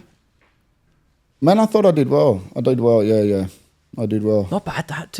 Was there a big crowd there at the games? There were about 5,000-6,000. Even when we played against Ireland, they got a crowd of, they follow they support. So a few people came from overseas. There would have been about 1,000 people there. But in France, there was about 5,000-6,000. And it was all under 21s? Yeah, under 21s. Yeah. Did you ever make a call up for the first team? I did get a few call-ups for the first team. No official games, though, yeah. So you was in the squad? Yeah, in the squad a couple of times. Who was the games against? Serbia. Who else was it? There was a little tournament. We have a tournament I can't remember who the other team was. Czech Republic, maybe? I don't remember. It was just a little tournament they have every February, January. There, a few teams come over. They play 3 or 4 games together. But yeah, that was good. That was crazy, yeah. That's brilliant. Yeah, Call yeah. up. National call. That's class, man. So then after, was it Canidas? Bob Canidas, yeah. Apop Canidas. What was next? Man, to be honest, so that was on loan. That was after 3 years, so it was my +2. So I was sitting there. To be honest, I had the most offers I've ever had that off-season. A lot of offers. Oh, Cyprus? Or yeah, Bulgaria. I could have gone to like League 2 in England and that. Greece. But I did get a phone call from Apollon that they wanted me back, so my preference was to go there. And it never worked out. So from having like eight offers, I ended up calling my manager back. I was like, hey, look, Apollon didn't work out. What are we doing? He goes, I've got nothing for you. Oh, so I remember actually telling him, hey, look, we've had a good run. Like, I think I've been lucky to be at this point. I've been here long enough. I'm married. I've got a kid now. I'll just go and play second division, you know, so be it. And I signed for a team in the second division. And, mate, the first training session, I remember the coach walked in. He goes, where is he? Where is he? And I was like, where's Moustakas? I was like, here. And then it just blew up in front of me, like, for 45 minutes. Like, what are you doing here? You're not a player that should be playing here. I'm like, well, what's going on? And, mate, literally, I remember just getting up after he had that chat, and I walked out, and it kind of, you know, the realisation of, like, hey, he's right, you know, I shouldn't. So because you dropped down for Division 1 to Division 2, and he's basically saying, like, you're just kidding yourself on? Yeah. Just being lazy? And to be honest, I think that was the most important year of my career. You played well that year? Yeah, I played every single minute. I played 30 games. I worked harder than I've ever worked. And, you know, they have this thing in Cyprus, or they say, you know, once you get out of Division 1, you can't get back in. So, again, being stubborn, I just tried to do what I had to do. And then I spent another 5 years in First Division. And I think I played my best years after that. So... Was there any more sniffs of call-ups or anything during that? Yeah, more came after once I went back. Oh, did it? up. Yeah, so how many in total call-ups did you get? I mean, obviously not caps, but... No, I got 4 or 5 call-ups, yeah. Ah, decent. But, mate, like, it was a good squad. It was a good squad. Players playing in Greece, Spain. It was a good squad. Oh, I mean, if you're getting called up to the best 24 players in the country, it's not bad. It was quality. It was just watching them train as well. Like, the time you don't have on the ball, it's crazy. It's really good. And then what? So after Cyprus, was that 2012? Why did it come to an end? So I think 2012, 13, 14. So it was 2013. I went to Salamina, and it's you know, I really enjoyed my time there. I was club captain, playing week in, week out. Good crowd, passionate fans. It came to December, man. I was 6 months unpaid. Fuck's sake. And yeah. 6 months? Yeah, like, you know. How are you surviving? You don't. So this is how it all went. Like, I remember I called a meeting and I said, look, guys, I don't have money for petrol anymore. Like, what are we going to do? There were 10 people there. They literally pulled out like €20 each to give me I'm owed 6 months. And then I went and came back again. I said, look, guys, I need a salary. I'm leaving. I got to go back to Australia. I got to start supporting my family. And again, they pulled out their wallet and they gave me like €500-600. It was really hard to leave. I was club captain. I was playing week in, week out. I was in the last 2 call-ups of the national squad. I was finally breaking into that, so I would have probably started playing 30, 31. I felt like I was a good point in my career. Where were you playing at this point? Salamina. No, position. I was centre back. Centre back. That's why I spent most of my career as a left back. Yeah. Then I started playing left or right back, and then the last couple of years in Cyprus, I played. The crawl came out, if you saw it. Yeah. Started playing centre back, and so left centre back, even though I'm right footed, and then that's it, man. I came over here. Just before I came over here, I was supposed to go on a trial for Sydney FC and Perth Glory. And the last game I played before here, I did my hip flexor. And then flying over, I just remember it popping. Oh, just on the plane? Yeah, man. It just blew up like that. So I was meant to be out for 3 months, but I couldn't miss 3 months. After 6 weeks, started going on trials at a few NPL teams. Back then we had pre-season cup. Yeah, I remember so that. a lot of trialists were playing for that, and I landed at Sutherland. To be honest, I signed a pretty small contract just to get back. Sorry, did you get your money off that club? Yeah, I got my money off most clubs, but when you wait for so long, it's not really money, is it? No, but it's the 6 months paid. So when you rode that 6 months and then you left to go back to Australia, how long until you got that pay? So the thing is, if you wanted to get your full salary, you had to wait a couple of years by the time you went through FIFA and all that. I wasn't at a point where I could do that. So that was what was happening for quite a few years. Yeah, so you go, the season ends, you're owed 3 months, 4 months. they owe you whatever 20, 30 grand, and if you want money, you got to meet them halfway. So yeah, like you can't wait. So you have to man. settle. Yeah, like, So you can either go through FIFA, get the full amount, or you can just settle and get it. But it takes years, literally. Yeah, but man, you got mortgage. Like, Oh no, I you get got it. I'm just saying, like, so you have to everything. basically say, rather than 30, I'll just take 15 just to get my money, rather than waiting 5 years and maybe not getting anything. So the first time I was owed money was at Bob Guineas. I was actually quite lucky because I had an agreement with the president and the club folded, so I could still chase my money. Everyone else lost their money. So what happened after 3 years of chasing him, we got to the point where either he goes to jail or I'm patient. And I remember my lawyer calling me and I was like, mate, I don't care anymore. Like, take him to jail. Like, this money now, it's been 3-4 years, my mortgage is behind, this, that. He goes, nah, if you take him to jail, you'll lose your money. I was like, mate, it doesn't matter anymore. Called me 2 minutes later, like, come to the office, I got your money. So they got the money, they just don't want to, No, man, coming to Sutherland was probably one of the best things that happened, getting paid every week. And I'll be honest with you, once I came to MPL, the first thing I said to myself is, if I'm not out of here at 30, 31, if I'm not out of here in 3-4 months, football's done. The level of intensity and training and everything from where I was to where I came was too big to stay away too long. And I did get some offers to come back, to go back, and in other parts of the world. But mate, I was so happy there that I turned it down. I ended up staying at Sutherland for Just lifestyle, like consistent pay. Consistent pay, but also the group there, the people around the club was brilliant, man. Really enjoyed it. I really enjoyed it. And enjoyed my football, getting paid. How'd you do that, yeah? We did really well. We went something like 16 games without losing, draws and this and that. And then back end of the year, the last 2-3 games, we picked up a few injuries and just fell off. Did you just go to finals? We lost in the semis to Rockdale. Okay. So after 120 minutes, so yeah. I was just enjoying my football again, not having the pressure of where if you can feed the family and all that. It was hard because I was without my family for a while. So that's right, that's right. Well, that's 2014 is when I met you. Yeah. Aye. And so when I met you, you weren't playing at all? You just playing with Sutherland? When did you come? You came in 2014. Summer? April 2014. So I think the MPL season was still going on. Yeah. And then by obviously the end of the season, we were still working together. But so you stopped playing at that point? I went and played another year back in Cyprus. So I went like did 3 you leave? seasons. I went 3 seasons back to back. So I played in Cyprus, played Sutherland, went straight back to Cyprus and then came straight back to Sutherland. And Cyprus, was that Division 2? I went back for Division 2. So, and then you came back and re-signed for Sutherland? Yeah. Yep. And then I stayed for about 3 years, went to the Berries. Is that when you were there?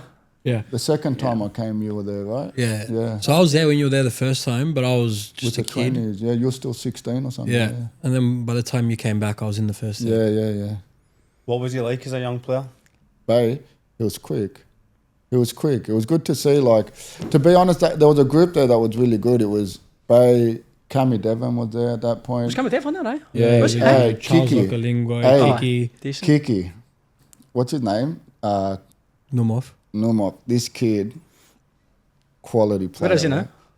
He's the one with the heart condition. Yeah, he's the one playing. he signed in Spain and they found a heart condition. That's right. I think he's still coaching at Sutherland. Oh, is he? Okay. He was a player. He was Nicky quality. Olsen was there. So it was good to see. And this is why MPL kind of always comes back to like a full circle. Like, I stopped playing, but then there's people like Franco Parisi that are coaching now that I played with, Nick Stavudlakis. There's still this generation happening. And then when it kind of ends, you're seeing that people that you played with, like Dylan McAllister's son is playing, George Sewis's son is playing. So it kind of always brings me back to have a look at what's happening in the MPL. So it's good. I enjoy it. And then that was, did you see you were there for 3 years at Sutherland? Second time round? 2 seasons and then 2 at Berries, I think. Yeah. And Sutherland, obviously, you were coaching during that time. That's when you started coaching. No, after... After the 2014, actually, I met you. So when I went back to Cyprus that 1 year, I was coaching under 21s there. Then I came back and played. You were coaching with us in the academy as well, weren't you? Yeah. So you're doing that plus playing with Sutherland, and then went Yeah. to Cyprus, coached again. Yeah. Then came back. At that point, were you in your head going, I want to be a coach, or was it just like a way to make ends meet? Mate, when you we got this saying in Greek that's like we got this worm in our stomach, and it sounds really stupid in English, but it's just like something keeps eating away at you that will never leave the football field. Like we're always part of it. But it got a little scary at one point where I was like, wow, I can't believe I'm going to stop playing and that's it. Because I'm not going to lie, I wasn't really enjoying coaching where we were. How come? Why not? It's Different. That's a different podcast. I think it's brilliant. Coaches that can coach at youth level, that can take kids that... It's the most important period for the young footballer's career. But I don't have that in me to teach the fundamentals. I don't enjoy that. And I thought that was it. I thought I was going to stop playing and football was done for me. And I think when I came back and I stopped, Barry's kind of is the reason I ended up becoming a coach. So I stopped playing and there was a coach there that I didn't really know him. He called me, said, come and help me. I said, yeah, no problem. Who was it? Who was the coach? Oh, Jesus, I forgot his name. No, I literally spoke to him once. Oh, okay. And the second time he called me, he said, I'm leaving. Yeah, so... That meeting went bad. And then that's when the president called me and said, hey, like, take the job, be the player coach. I was like, no. And then we took it and I bought young child. It's mental, but like sitting here, just mad at the time. Played with Bay. Met me 2014. Worked with me. Coach for Chaz. Yeah. Nuts, man. And I was sitting here again. 10 Yeah. years on, man. 10 years Full on. circle, Like 10 man, years. yeah. Reuniting next year. And Barry's is the reason I'm coaching. Yeah, I'll be honest. I absolutely loved it. It was a good time. It was. We had a really small squad, and You said like Dom Hudap, Fernito, Fernito. Muzo. Was Muzo there? Musa Musa was there. Michael Yeah, Trapani. Richard Darko. yeah. Who else was there? Jake Bradshaw was there. Jake Bradshaw. We had Meko. Meko. Oh, Marcus Tripodi, that's right. Yeah. Oh, we had it. With Chad Taylor was in Mitch. goal. Yeah, Mitch Farmer was there. Andreas Vase. Oh, Vase, he's a good player. Yeah, he was Injuries, there. but injury. Forbes was the first James year. Coombs. Yeah, Coombs. Oh, I don't want to start naming them because I might forget someone, but Hadji was there. they were all important. Yeah. Yeah. He's that good run, obviously got to the last 16. Last last 8, 16, last Sydney, no, 16 was. Last 16. 32, 16, 16, yeah, sorry, yeah. I should Sydney FC beat you, was it 2-0? 3-0. 3-0. You know, But- it was, oh it was a my close God. game. I went to watch, it Yeah. was a close Oh game. my God! Like there was so many moments in the game. St. Perry hit the bar, remember? Aye, and we had 2 1-on-1s. Yeah. I think after the first 10 minutes, we were like, oh, wow, we're going to cop a lot here. You know, I think Sydney FC, whenever they wanted to turn it on, they did. But I think there was a good 45 minutes there that You're in the the game. boys felt proud. Like we were proud after the game for their effort. Like I it was. think that what you built at the Berries was very structurally sound in Yeah. terms of defensively. The boys knew their roles and they all worked. Like there was a great group of boys that loved you and they worked so hard for you. Do you know what I mean? And We I think ran, they did, but that was the Yeah. foundation. And then Yeah. there was dangerous players that could create things up front, but it was all built on that togetherness and willingness Yeah. to follow instructions and defend for their lives. It's not easy when you got a small squad. We're only like 14 players to Yeah. try and get them all on We board. used to have And the president training. yeah. Yeah. But we had Kyle as well in the middle. Remember? Oh, Yeah. Jesus. He ran and ran and ran Mate. and ran. No, I really enjoyed that. Yeah. Yeah, it was. So then Berries was 2017. Was that a year or 2 years? 2 years. 17, 18. Yeah. You played there, obviously we spoke about you scored a few goals and all that, and then gets to sort of that 2019 sort of COVID period sort of thing. 2019. So Berries 2017, that right? 17, 18. 17 and 18, I was back in Cyprus. Right, okay. Yeah, at the end And of then at Cyprus, you went straight into coaching. So no, I was looking for a coaching gig. It didn't work out.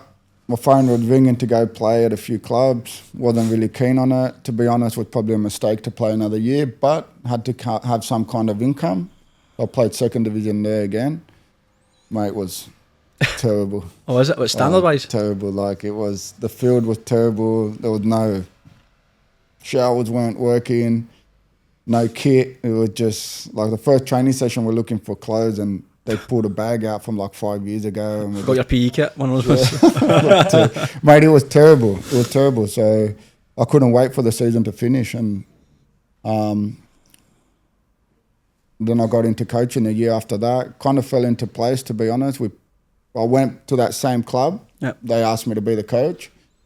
Big mistake, but you have to start from somewhere. Second division, you know, it's professional level. It's hard to say no. But I mainly went there because there was a Dutch guy there that was trying to implement a football philosophy within the club, where it backfired, and then because of that, that's how we ended up going to Aphrodite, and then we started implementing that philosophy there. And I spent 5 years there, man. So You enjoyed it though? I did, but it wasn't easy, man. Yeah. I remember you messaged me on Instagram, and I was just like, "Oh, what's happening? How you doing?" And you said like, "I'm fucking loving this." So I remember you said, obviously that period of like berries, obviously doing a bit of coaching at like the Lakemba. I mean, Yeah. kick off and all that sort of thing. So you're bouncing about between to see what like fits. And when you done that, it was like you found your calling, sort of thing. Like this is actually what I want to do. Back in football, senior footballers. I enjoyed it. I really did enjoy it. It wasn't, like I said, it wasn't easy because you had your Division 4, yeah, but we're training every day. Yep. It's like, whereas away from like the big clubs that I played for, which the most professional level I've been part of. But being in 4th division, not having such a big budget, there's a lot of responsibilities, you know, like we're washing clothes for the players. We wanted them to feel professional, so we weren't letting them take their kits home, but for that to happen, we had to stay back, clean it. Sometimes we had to do the change room. Sometimes we're doing the lines for the field. Like it was just constant. And Remember we did the lines for the field? yeah, that was the day I told you I'm leaving. You just stopped it. He just stopped and goes, "Oh, fuck off." I'm like, "Yeah, man, I'm going back." He goes, "What am I going to do?" I was like, "There's another field." That was like 6 in the morning, wow. mate. It was a youth tournament or something like that. What was it? Yeah, down in Blacktown. Black wasn't Lilies it was. It was that grass wow. pitch at the back. And me and Pierre had to meet at 6 o'clock in Blacktown, Yeah. and we just been given the fucking big machine, and never lined a pitch in my fucking Never, life. yeah. Just line the pitch, and me and Perry walk around and get halfway through, and he turns around and says, "Bye, just to let you know I'm leaving." I'm like, "You're kidding me on?" Fucking freezing 6:30, Ollie. Just to make your day better. Oh, man. scandalous, man. No, but that was brilliant. But I think I left at the right time because it got hard, yeah. It got really hard. I think the last year there, I remember saying to my assistant coach, it was the first day of pre-season, and I said to him, I think I need to stop. Like, we didn't have an off-season. You know, you're chasing money, you're trying to bring sponsors in, you're trying to find Recruiting players. we're literally doing everything. And I remember the pre-season started, I was exhausted. But I love the group, I love the team. It's the worst time to be exhausted. Yeah, exactly. Like that's what I said to him. I was like, that's what I said. I go, how am I going to do this? Like it's day one, and then just the beauty of seeing what you put in training going onto the game. You snap out of it, right? And then you see the problems, and you start working on the problems. We had players there that were like 1,000% committed. Like they weren't making any money, like €500-600 a month. Like to train every day. We got promoted, we won the cup of the lower league, then we came close to getting back-to-back promotion. And we missed out the last game by the last year we missed out literally by 15 minutes to get promoted again. And then Apollon came calling. It's hard to say no to that, man. But I think... Was that under 19s you went in? Yeah, the second team of Apollon, and it's hard. It's hard to say no when a club like that comes calling. And how have you found it? Obviously they're still young men, but going from a fully senior environment back into that kind of, because I think that at that kind of age, you've got quite a big influence on them because they are young men. They're not quite there yet, do you know what I mean? Is that what you are right now? Yeah. Aye. But I feel like I had a bigger influence on the men than I do on the younger generation. Well, Believe it or not. Like men, like... You talk to them and you know they know you're genuine. They know you're there for you. And I found that the hardest part being back in that environment is exactly what you said. The motivation level and so on. Like I think the best way I can explain it, I said to you off air, goes, all over the world, the last step before men's football is most of those players don't know within 12 to 18 months they're probably going to quit football. So that's the kind of group you're dealing with. But even if you're quit football altogether, do you think? Yeah, because they're not all going to make that next step. So then they're going to get a job, then they're going to go study. So that's we've also got the military service. So a lot of them are trying to get an army spot, which allows them to get out more often. So there's a lot of things that's kind of compressed in their minds and all that. It's the last year of high school. It's a one step before the men's team. But even when I was in Division 4, those players that drop off and the ones that want to continue playing, they even go to Division 4. So they're there because they're committed. Yep. So that's been the biggest thing to try to deal with. But coaching, I enjoy it. Like it was, no word of a lie, it was the most difficult year as a coach. And it comes again back to being stubborn. Like I just want to get it right. So I'm there again this year, and we've made massive changes this year, and I'm looking for big improvements. When do you go back pre-season? We start pre-season on the 14th, so unofficially the 14th of July. There's a week of testing. I've completely forgotten how it's called in English. The mask for the VO2 max. Yeah, that's right. All that. So we got all the powers for the legs, what they need. So we start the program that way. Max heart rate, all this stuff. You know better than me. And then the 21st we start officially. The 28th we go up to the mountain for a week where we're going to smash them pretty much. Just like we can try cover a lot of tactical parts, fitness components, gym work. And then we go from the 2nd of August until about the 14th of September. We'll have about 8 games there and get into the season. And obviously you're back just now in Sydney. Obviously talking to you just at breakfast there, but how do you see NPL? Has it changed a lot since you were playing in it to seeing it now? And what's your thoughts on it, watching some games over the weekend? No, it's definitely changed, but like I played NPL 10 years ago. Like, yep. Try to think about how much football has changed in the last 10 years. That's true, football's changed in general. What I have seen change a lot is, like yesterday when I went and watched St. George versus my Who did you watch? You watched the Spirit game? You watched St. George's game? Did you watch another game? That's all I got to see, okay. yeah. So like just looking at... On a Tuesday night? On a Tuesday night? Tuesday night? Now who was playing on a Tuesday night? You just said yesterday, so I was just saying, who the fuck were you watching last night? Mate, I am still jet lagged. I don't know what day it is. I don't know what's happening. So you are picking on him. Now, just seeing the older players, like how much of a difference they make, and I think that's missing more so now than when I was playing. Like I remember playing with a bunch of lads that had so many games on them, McMaster, Stav, Pani, myself. That really helped the younger lads, kind of develop a bit easier, let's just say. But watching yesterday, I think it was you, Troy. Yes, it's for yeah. So there wasn't a lot of experience in the squad. But again, like we said, football changed. Everything's about trying to keep the ball, moving the ball. I like to try keep it in the middle. Like I still think it's ridiculous that defenders don't know how to defend. Mm-hmm. Like we're picking defenders because they can play out from the back. The most important thing is to score, but not to concede. At the end of the day, it doesn't matter if you put 500 passes or 5. If you're scoring off the 5, I think we kind of forgot the idea of it. And this is where I might get a lot of hate for it, even though he's probably the best coach ever. I feel like he's destroyed football, Pepe Guardiola, because everyone wants to play that way now. Everyone's trying to do the same thing. There's only one Pepe Guardiola. So you do see people starting to pick up, like the football, they're trying to pick up, they've got away from tiki-taka, like we used to call it. They try to be a little bit more direct. So because the press is brilliant now, so a lot of teams are trying to get that second ball and start playing their football higher up on the pitch.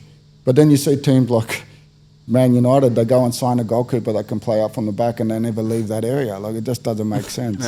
Didn't windows in 6-yard box. Yeah, but it was good to see. Like I said, I enjoy coming back to watch MPL because I've still got a lot of people that are involved and I follow it, and you always want to see what level you're at when you're coaching and what level is also around you. So Are you going to go into any clubs and see how they do things, NPL-wise, coaching? you know, I wanted to, but I didn't reach out to anyone. So Why you got Spirit? yeah, I wouldn't mind that. I wouldn't mind that. But We had the guy came to training last night. I'll bring you to training tonight. there's options. You know, what I like about like David Perko as well. Like me and we don't talk often, but when we do, we share ideas. And I think that's something we miss a lot in Cyprus. Everyone feels like if they share ideas, that someone's going to steal their ideas. So I don't think that's just in Cyprus, though. I think that's quite general. People think it's a secret. thing. yeah, I love it. I love chatting. What makes you think differently? Yeah, you can learn. It's Like important, man. you know about learning. I don't know if Gary remembers this conversation. I remember saying to Gary, if you got 10 years ago, this is like. By the way, Gary's always got a book in his hands, right? He's Fucking just still reading. always He's got a reading. book, Like, I've man. never seen anything like it. But I was like, if you get an offer to go like overseas and that, would you take it? And he just looked at me like I was the biggest idiot he's ever seen. He's like, I'm not ready. Like, what do you mean you're not ready? He goes, mate, I've got so much to learn, and it's great. Like, not many people would say that. Like, you knew where you were at, and you knew where you wanted to go, and you knew you had a lot of growing, a lot of more education, and that what you said to me always stuck to me. Like, you'll get where you're going to get, but you're not pushing it. You're not trying to get there faster. And I mean, look, credit to you. Look where you are. I think it's brilliant what you're doing. So. That's something that I think about often, to be honest, because like day by day, let's not get too far ahead of ourselves. Right, I think it's one of those ones. Typical saying is, the more you know, the more you don't know. So it's like you get to that next step and you go, I'm doing well, and you speak to another guy or woman who's in that, and you go, fuck, I know absolutely nothing here. Yeah. And I look back, and I was on a podcast recently, and I spread that to the person. I'm like, ideally, in an ideal world, in 2030, I'll look back and look at what I know now and think, I knew nothing. Yeah. Then in 2035, I look and go, I knew nothing. Yeah. And if you're not doing that, then You're stuck. you're not developing, you're not learning, because there's always something you can fucking learn. A different way of looking at things and 100%. But a then simpler way of doing things. as you say, I think that comes through conversations and sharing ideas and sharing Also, thoughts seeing different and perspectives. 100%, man. And sometimes you go full circle back to an idea you used to have, but you can maybe deliver it better, or you see it in a different light, or you have another way of doing things. Like you said, Man City are a great example. People always say Guardiola is tiki-taka, but how often do Ederson ball in hand, long ball? Bang, go. Because they've got options. They've got different ways of playing, different styles of doing things, because Guardiola is a fucking genius. Yeah. I mean. But if you've only got that one thing, then where do you go for there? You're fucked. And you're top it up with the Youth teams. by building it. Like if you only can continuously do that, you don't have a plan B, then the team's going to figure out your plan A very quickly. Aye. So what's next for you, mate? What's the plan for Pericles Moustakas? The plan is really like just to keep going, man. Like I'm finishing my UEFA Pro license. Yeah. How's that? How are you finding that? It's I think the best thing about that is that we've been able to communicate with more coaches, seeing session planning, how coaches do how they run sessions mainly, right? So we've had a chance to be able to watch first team coaches and like some big coaches there. Yeah, so Who's there? Any big names you can name drop? if you go through it, you'll see there's some Spanish coaches there that have been in La Liga and that, like they've done well. I've got a mate of mine's actually doing it just now as well. He's a Motherwell women head coach. I don't, Alright. I don't know if he's in the same course, but I'm with foreign people as well. Yeah, so like I've still got the last part. I got to go study case. So I got to go aboard and follow a team for a week, what they do throughout the week, and so on. I think the biggest eye opener doing the diploma was, I think, young coaches, they think that they can reinvent football. Okay. So I think what I've learned is that simple, stay to your point, and keep the intensity. Like I think the more we try to add in our training sessions, the more we lose our players. So I've learned to kind of narrow down my sessions and be straight, more to the point. Well, I think that's, see if you're planning a session as a coach. Coaches listening will definitely agree. Obviously, there's so much goes into planning a session, and there's so many points you go, well, because you have to think, right, we're going to do this drill or this scenario. If that happens, then this. But if this happens, then I'll make this point, and you've got this. But sometimes you've rehearsed it so much times, it doesn't happen. But sometimes you feel obliged to try and get. You need to try and get the point across. Aye. The players don't care. The players don't give a fuck. I mean, they don't notice that. Yeah, it's about scenarios. Yeah, like you're trying to like what preaching in training, you know it's only going to happen a handful of times in the game. Like, it's not going to be constant. Like, but when that time comes, I think the best thing I learned at the diploma was this, right? So, like a psychiatrist came and goes, like, it's about memory, muscle memory. So it's like he puts up a sign and it was the Nike tick. Everyone, what's that? Oh, the Nike tick. And then he puts up another sign, the Adidas logo. Oh, Adidas. Then he put up another sign. Everyone just kind of, oh, what's that? Like, and he goes, so it's this. Then he puts it up again and react. He goes, this is what you're trying to do at training. Yeah. So you're trying to do scenarios that when it comes in the game, the players don't have to overthink. Yeah, I've seen this. It's the patterns. Yeah, the patterns. You've got to get the patterns happening. And it's just trying to create those scenarios so when a game situation comes, it's like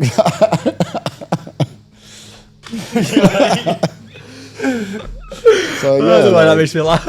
I don't know why it makes me laugh. Do you know, it's funny, right? So, obviously I take everything back to goalkeeping. Oh, here we go. All about you. But it's so similar. Like, you want to do things so many times with young goalkeepers that there's no thought during games because that's when they make mistakes. Well, there's a point with Buffon, I read a study on this. It was so Buffon. They got Buffon's the way he moved versus this amateur goalkeeper, and they're looking at like ball in the corner, and every single time it looks like the keeper's neighbour near at the goalkeeper. But then obviously when they've done jump testing and reaction, blah blah blah, the amateur goalkeeper could comfortably dive to that bottom corner. Yeah. But Buffon had basically seen the body shape, the touch, everything happening. So he'd been set, step, everything. Obviously, this is happening rapidly. So he's there so much earlier that he's just collecting the ball. Yeah. Whereas all amateurs scrambling across and trying to get there. It's crazy when they show the reaction time a goalkeeper had. But sometimes it's like 0.300 of a second, and they're covering it. It's unreal. But that's what he says there is, it's so true because you see things before they happen almost. Like a person touches inside and you know the position of the defender suggests that the only finish is across the goal.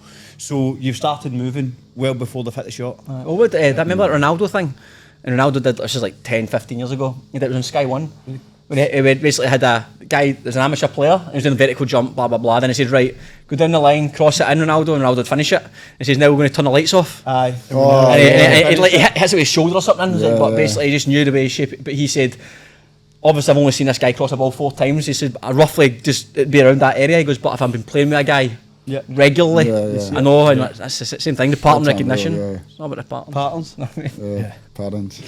To be fair, I must say, like, our gaffer does a good job this year of like muscle memorying like his structure and the way he wants to do his patterns and shape work. Like, he's done a really good job on when the ball's in this area, this is where our rest defense needs to be. And when we're attacking, this is where he wants us rotating and whatnot, and our wingers and fullbacks. And so I must say, like, I hear you talking about it with your A license and whatnot, and I think I can relate that to that. Fabs is doing a really good job. I was going to say that because when at St George, for you boys, that's probably, you haven't got a really deep squad, but you are doing well because everyone that plays against you said you are well set up. That you are.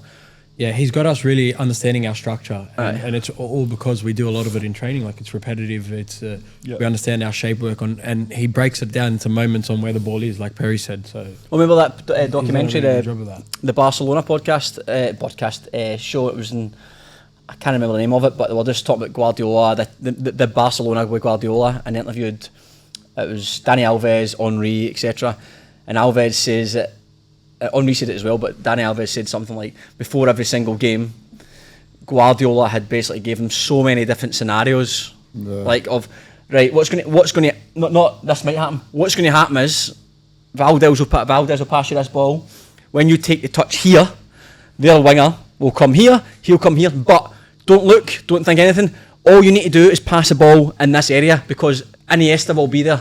This is what will happen, and he's done that so many times that players didn't have to even think, they just they could turn them past blind because the pattern had happened so many times. And then he said that obviously Henry, when he went in there, he was saying it was getting frustrating. He would just get told run to the channel. And he'd run to the channel, he's like, I'm not getting the ball, but the point was like over on this side, Messi or Xavi or something, for somebody else. And but like we were talking about off air at the cafe, and we spoke about it last week. It just comes down to time with the players. Like obviously, let's imagine everyone can give you the detail of Guardiola, but to be able to expose yourself to the structure of when a game happens, like oh, I've seen this 1,000 times already. Yeah.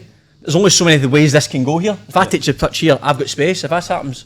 But it also comes down to the players you've got. Like, of course, imagine being the coach of such an elite level where, like, I mean, if we don't coach something, it's really hard to go in at halftime and say, let's do this, do that, because like you go in, you see the team play a different way. It's really hard to say, Bay, like, come and sit in this area now, and like, that he'll do that, Bay, because he's next to me. I'm just saying in general.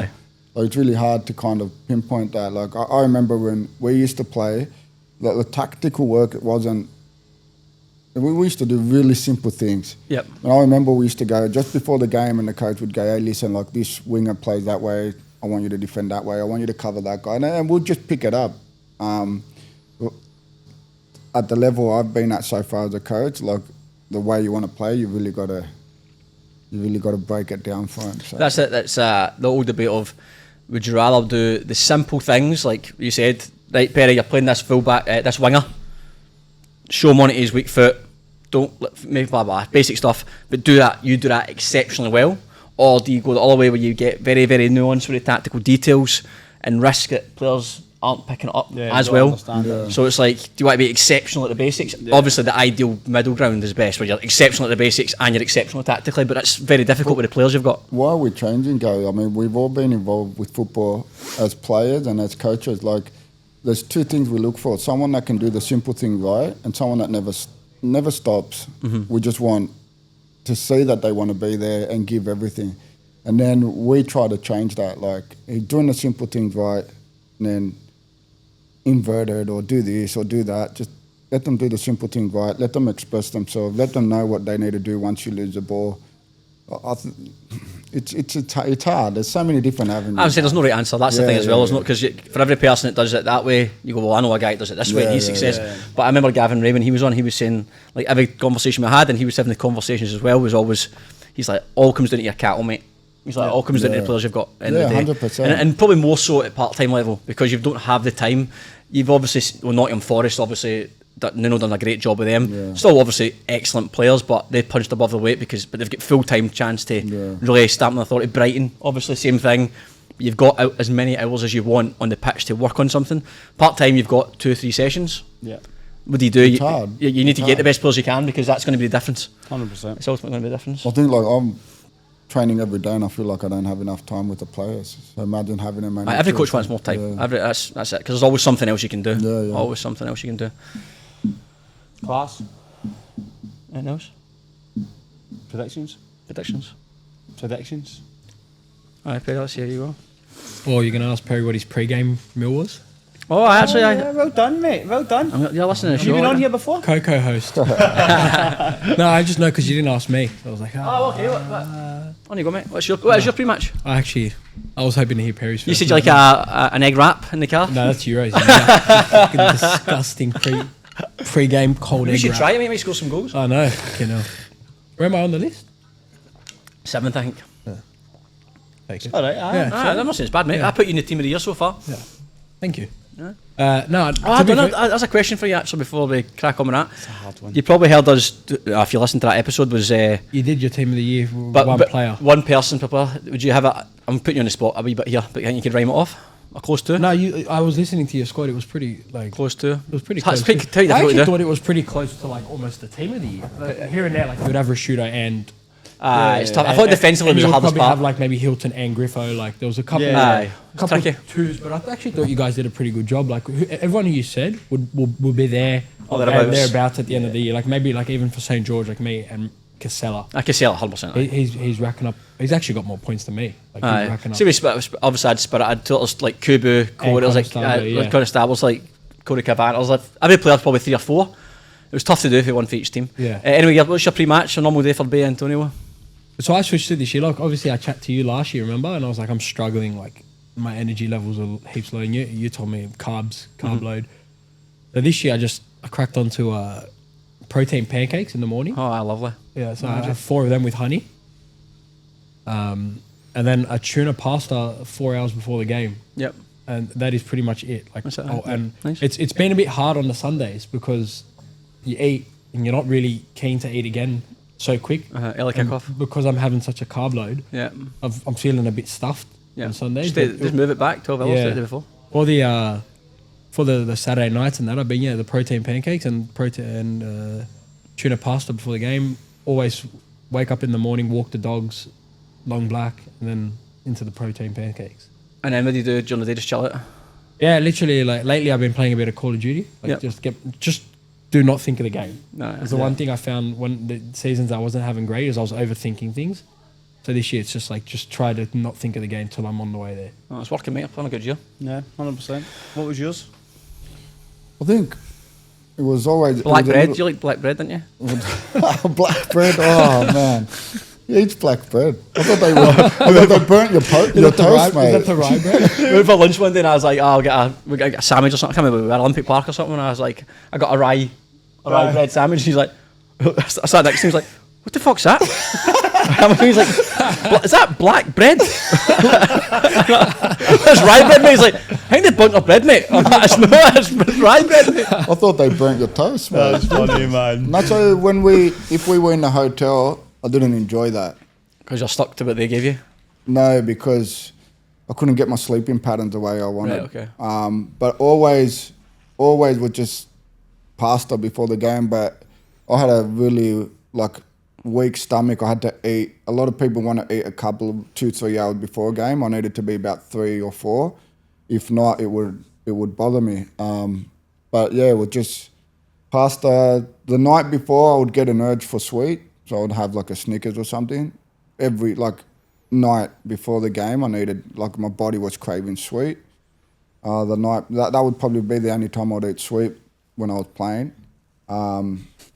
And then breakfast in the morning, light breakfast, nothing too heavy. Pasta in the afternoon, and that's it. Nothing too rational. Once you learn what you want, you don't. Really everyone's different. A game day for me anyway. I think I always say this: 48 hours prior, lean into game day. There's probably some things you need to do, just physiologically, everyone needs it. But in game day, everyone's got their own thing that works for them. Some people feel like shit with too much food. Some people feel crap without any food. Some people like coffee. Some people can't have coffee. So for any players listening, right? Physiologically, what do they need 48 hours before a game? Well, I'd say 36 hours prior. Carbs are simple. Everyone knows that. But in my experience, almost every single person that I've worked with in the last 10 years undereats carbohydrates. Right. They go, I eat carbs, but then you ask me, I had a bowl of spaghetti bolognese. I'm like, that's 80 grams or 100 grams of carbs. And the general rule of thumb is 5 to 8 grams per kilogram of body weight, which is a lot of fucking carbs. So if you're 80, say most players in average say 50 grams if you're 70 kilos. So say 70, 80 kilograms, you're saying a minimum 400 grams, say if you're 80 kilograms. And so, but I would say I always say to players start at 4, which is it's still tricky to get. Mikey Conestable had him, he was cramping a lot. He's just one of those guys who sweats his tits off when he plays, does a power running, and obviously this pre-season's in the February, and he was the same. I said to him you need to triple your carbs. He wasn't having enough. And he's like, mate, it's so fucking hard to get in because you're working full time as well. Yeah. 320 grams. Again, all it is about finding. It's about finding. As I say, but there's protein, pancakes in general, a bit of honey. There's pasta. You just need to find the right foods that can get you a lot of at the right time. That obviously the standard stuff, hydrate and sleep. See if you do that, mate. See if you stack yourself in carbohydrates. Mate, after games in Cyprus, when we start playing in August, it's still 44 degrees. Oh mate, it's stinking. I would lose 3-4 kilos per game. I remember, how many times after game would just faint. But straight away, I'd had to go straight to a supermarket or something, straight sugar, water and Coke. It was the only time I would drink. I needed to refill. This is post-match? Yeah, straight after. I used to love a pizza post-match. Pizza just hit all the notes for me, bit salty, tons of carbs. Yeah. You crave something, tons of calories. It was ideal. Pre-football fitness for all our listeners there. Pizza post-match, cheeky. Predictions. Sydney FC are at home to Apia on Friday night. Oh, cheeky. Is that about Rockdale? Yes. That'll be a good game. I'm going to go Apia. Am I jumping in again? Apia 1-1-0. No, the scores. Oh, Nicola get 2, Jesse get 2, I get 8, you get 9. And I told you guys were gonna. This is the difference. That's the difference. And that was our game too. You guys said draw. They said Mark Cody. You just don't know. 2 each, man. I was listening. I'm like, oh please, be wrong. I'm not there. 9 out of 12's not bad. That's decent. Right. Okay. So I'm gonna go Apia. Apia. Perry. I don't know. Apia need a win to stay there, but I think it's a big win from Sydney. The last one. I'll go Sydney FC. That's a toss of a coin. I think that's a tough game. Up, yeah. Up here. I've gone Sydney. I've been a wee bit unpredictable, aren't they? I know, but I think they know how to beat the academy teams. They're still a good side. When they're good, they're fucking brilliant. Very experienced teams seem to be able to get those academy teams. Yeah, Olympic at home to Marconi. Game. I'm going to fancy Marconi. I fancy Marconi as well. On another grass pitch for Marconi. I'm going to go Marconi only because I think that Griffey's probably back. Aye. I'll go Marconi. I don't think Checo will lose another game, lose points. Thanks. To go the rest of the game. I don't see it. Checo, he knows how to win, man. He's going to get a result. He's going to get a result. Wolves at home to Rockdale. Rockdale.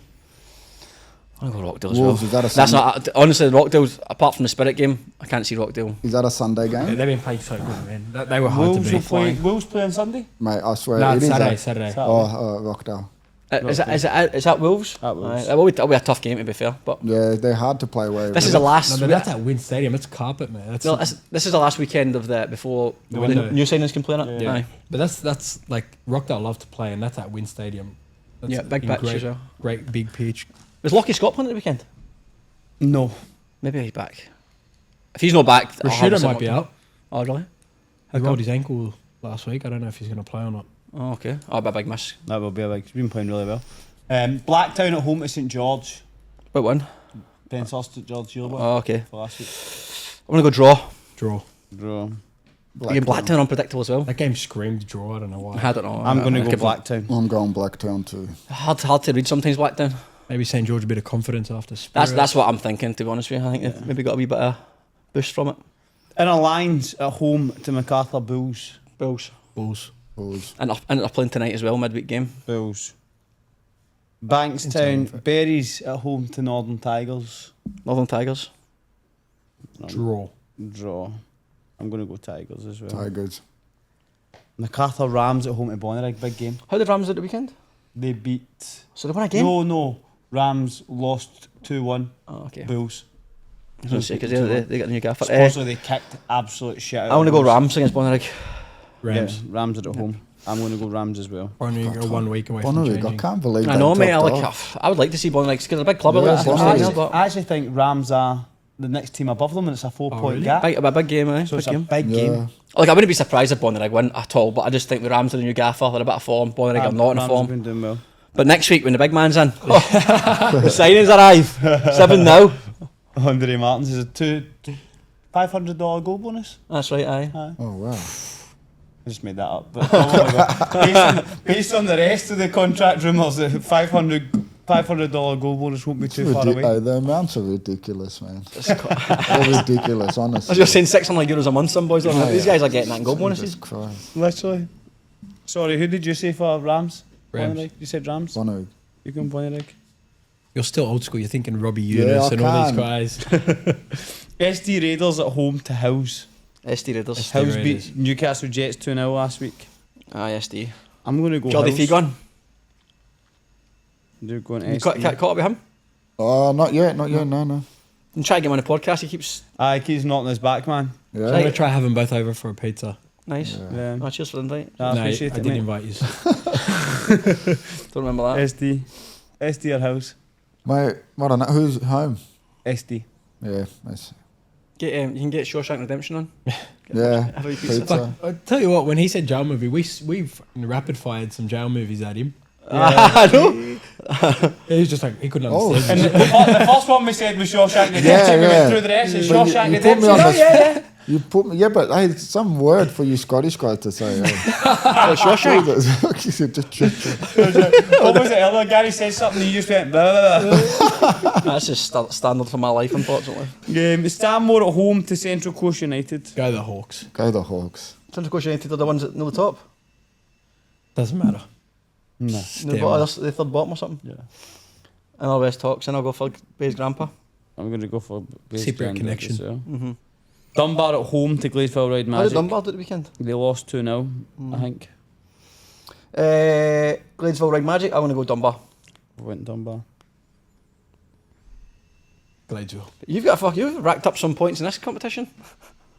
So you get Hey, their hey. picture best Everyone score. Everyone else gets 1 goal. You get your 3 scores combined. Mate, Who's it comes the with every co- time hey. you invite me back on. He's the kind of guy that you go to casino, people will spend like $3,000 and he'll just go, oh, I'll put it on number 7 and he wins. He'll win. I mentioned you all about the basketball bets. You know, when we were at Sutherland, I don't know if I should be telling this story. I was freshly like 17, 18, and I'd hooked him and Feeks to come to the casino and stuff. And I sat there one night in my room. It's fucked, but I played roulette on my phone. It's just an app, and I found ways to play where lowered my chances of losing. And I told them about it, and we went to the casino and fucking cleaned up. Oh, really, eh?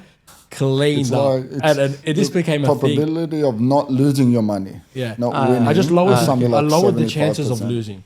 But like Yeah. the wins weren't huge. But it's just consistency. Just But it was consistent winning. Remember you you told had- me, I won't mention numbers or the person, but you went to the casino with another footballer. I won't mention it, but and you told me you just won a fair sum.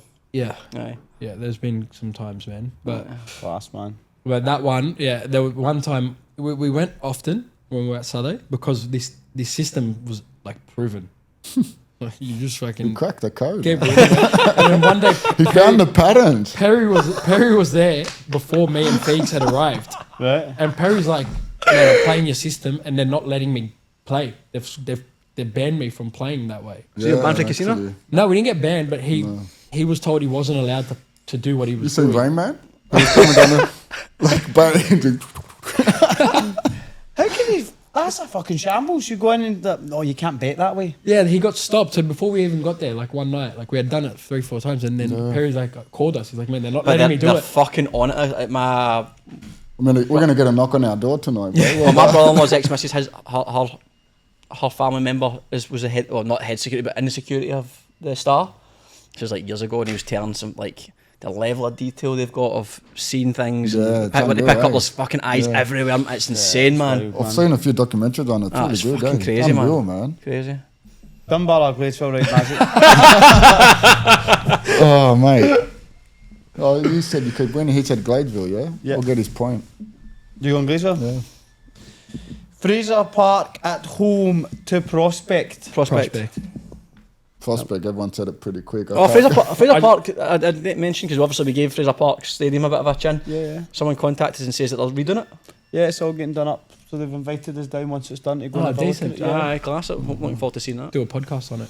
Yeah. That'd be good to Do see. something Hopefully it's good. It'd be good to have more 100%, stadiums. man. And then Hurstville Zagreb at home to Nepean. Zagreb. Zagreb. Zagreb. Title winning party.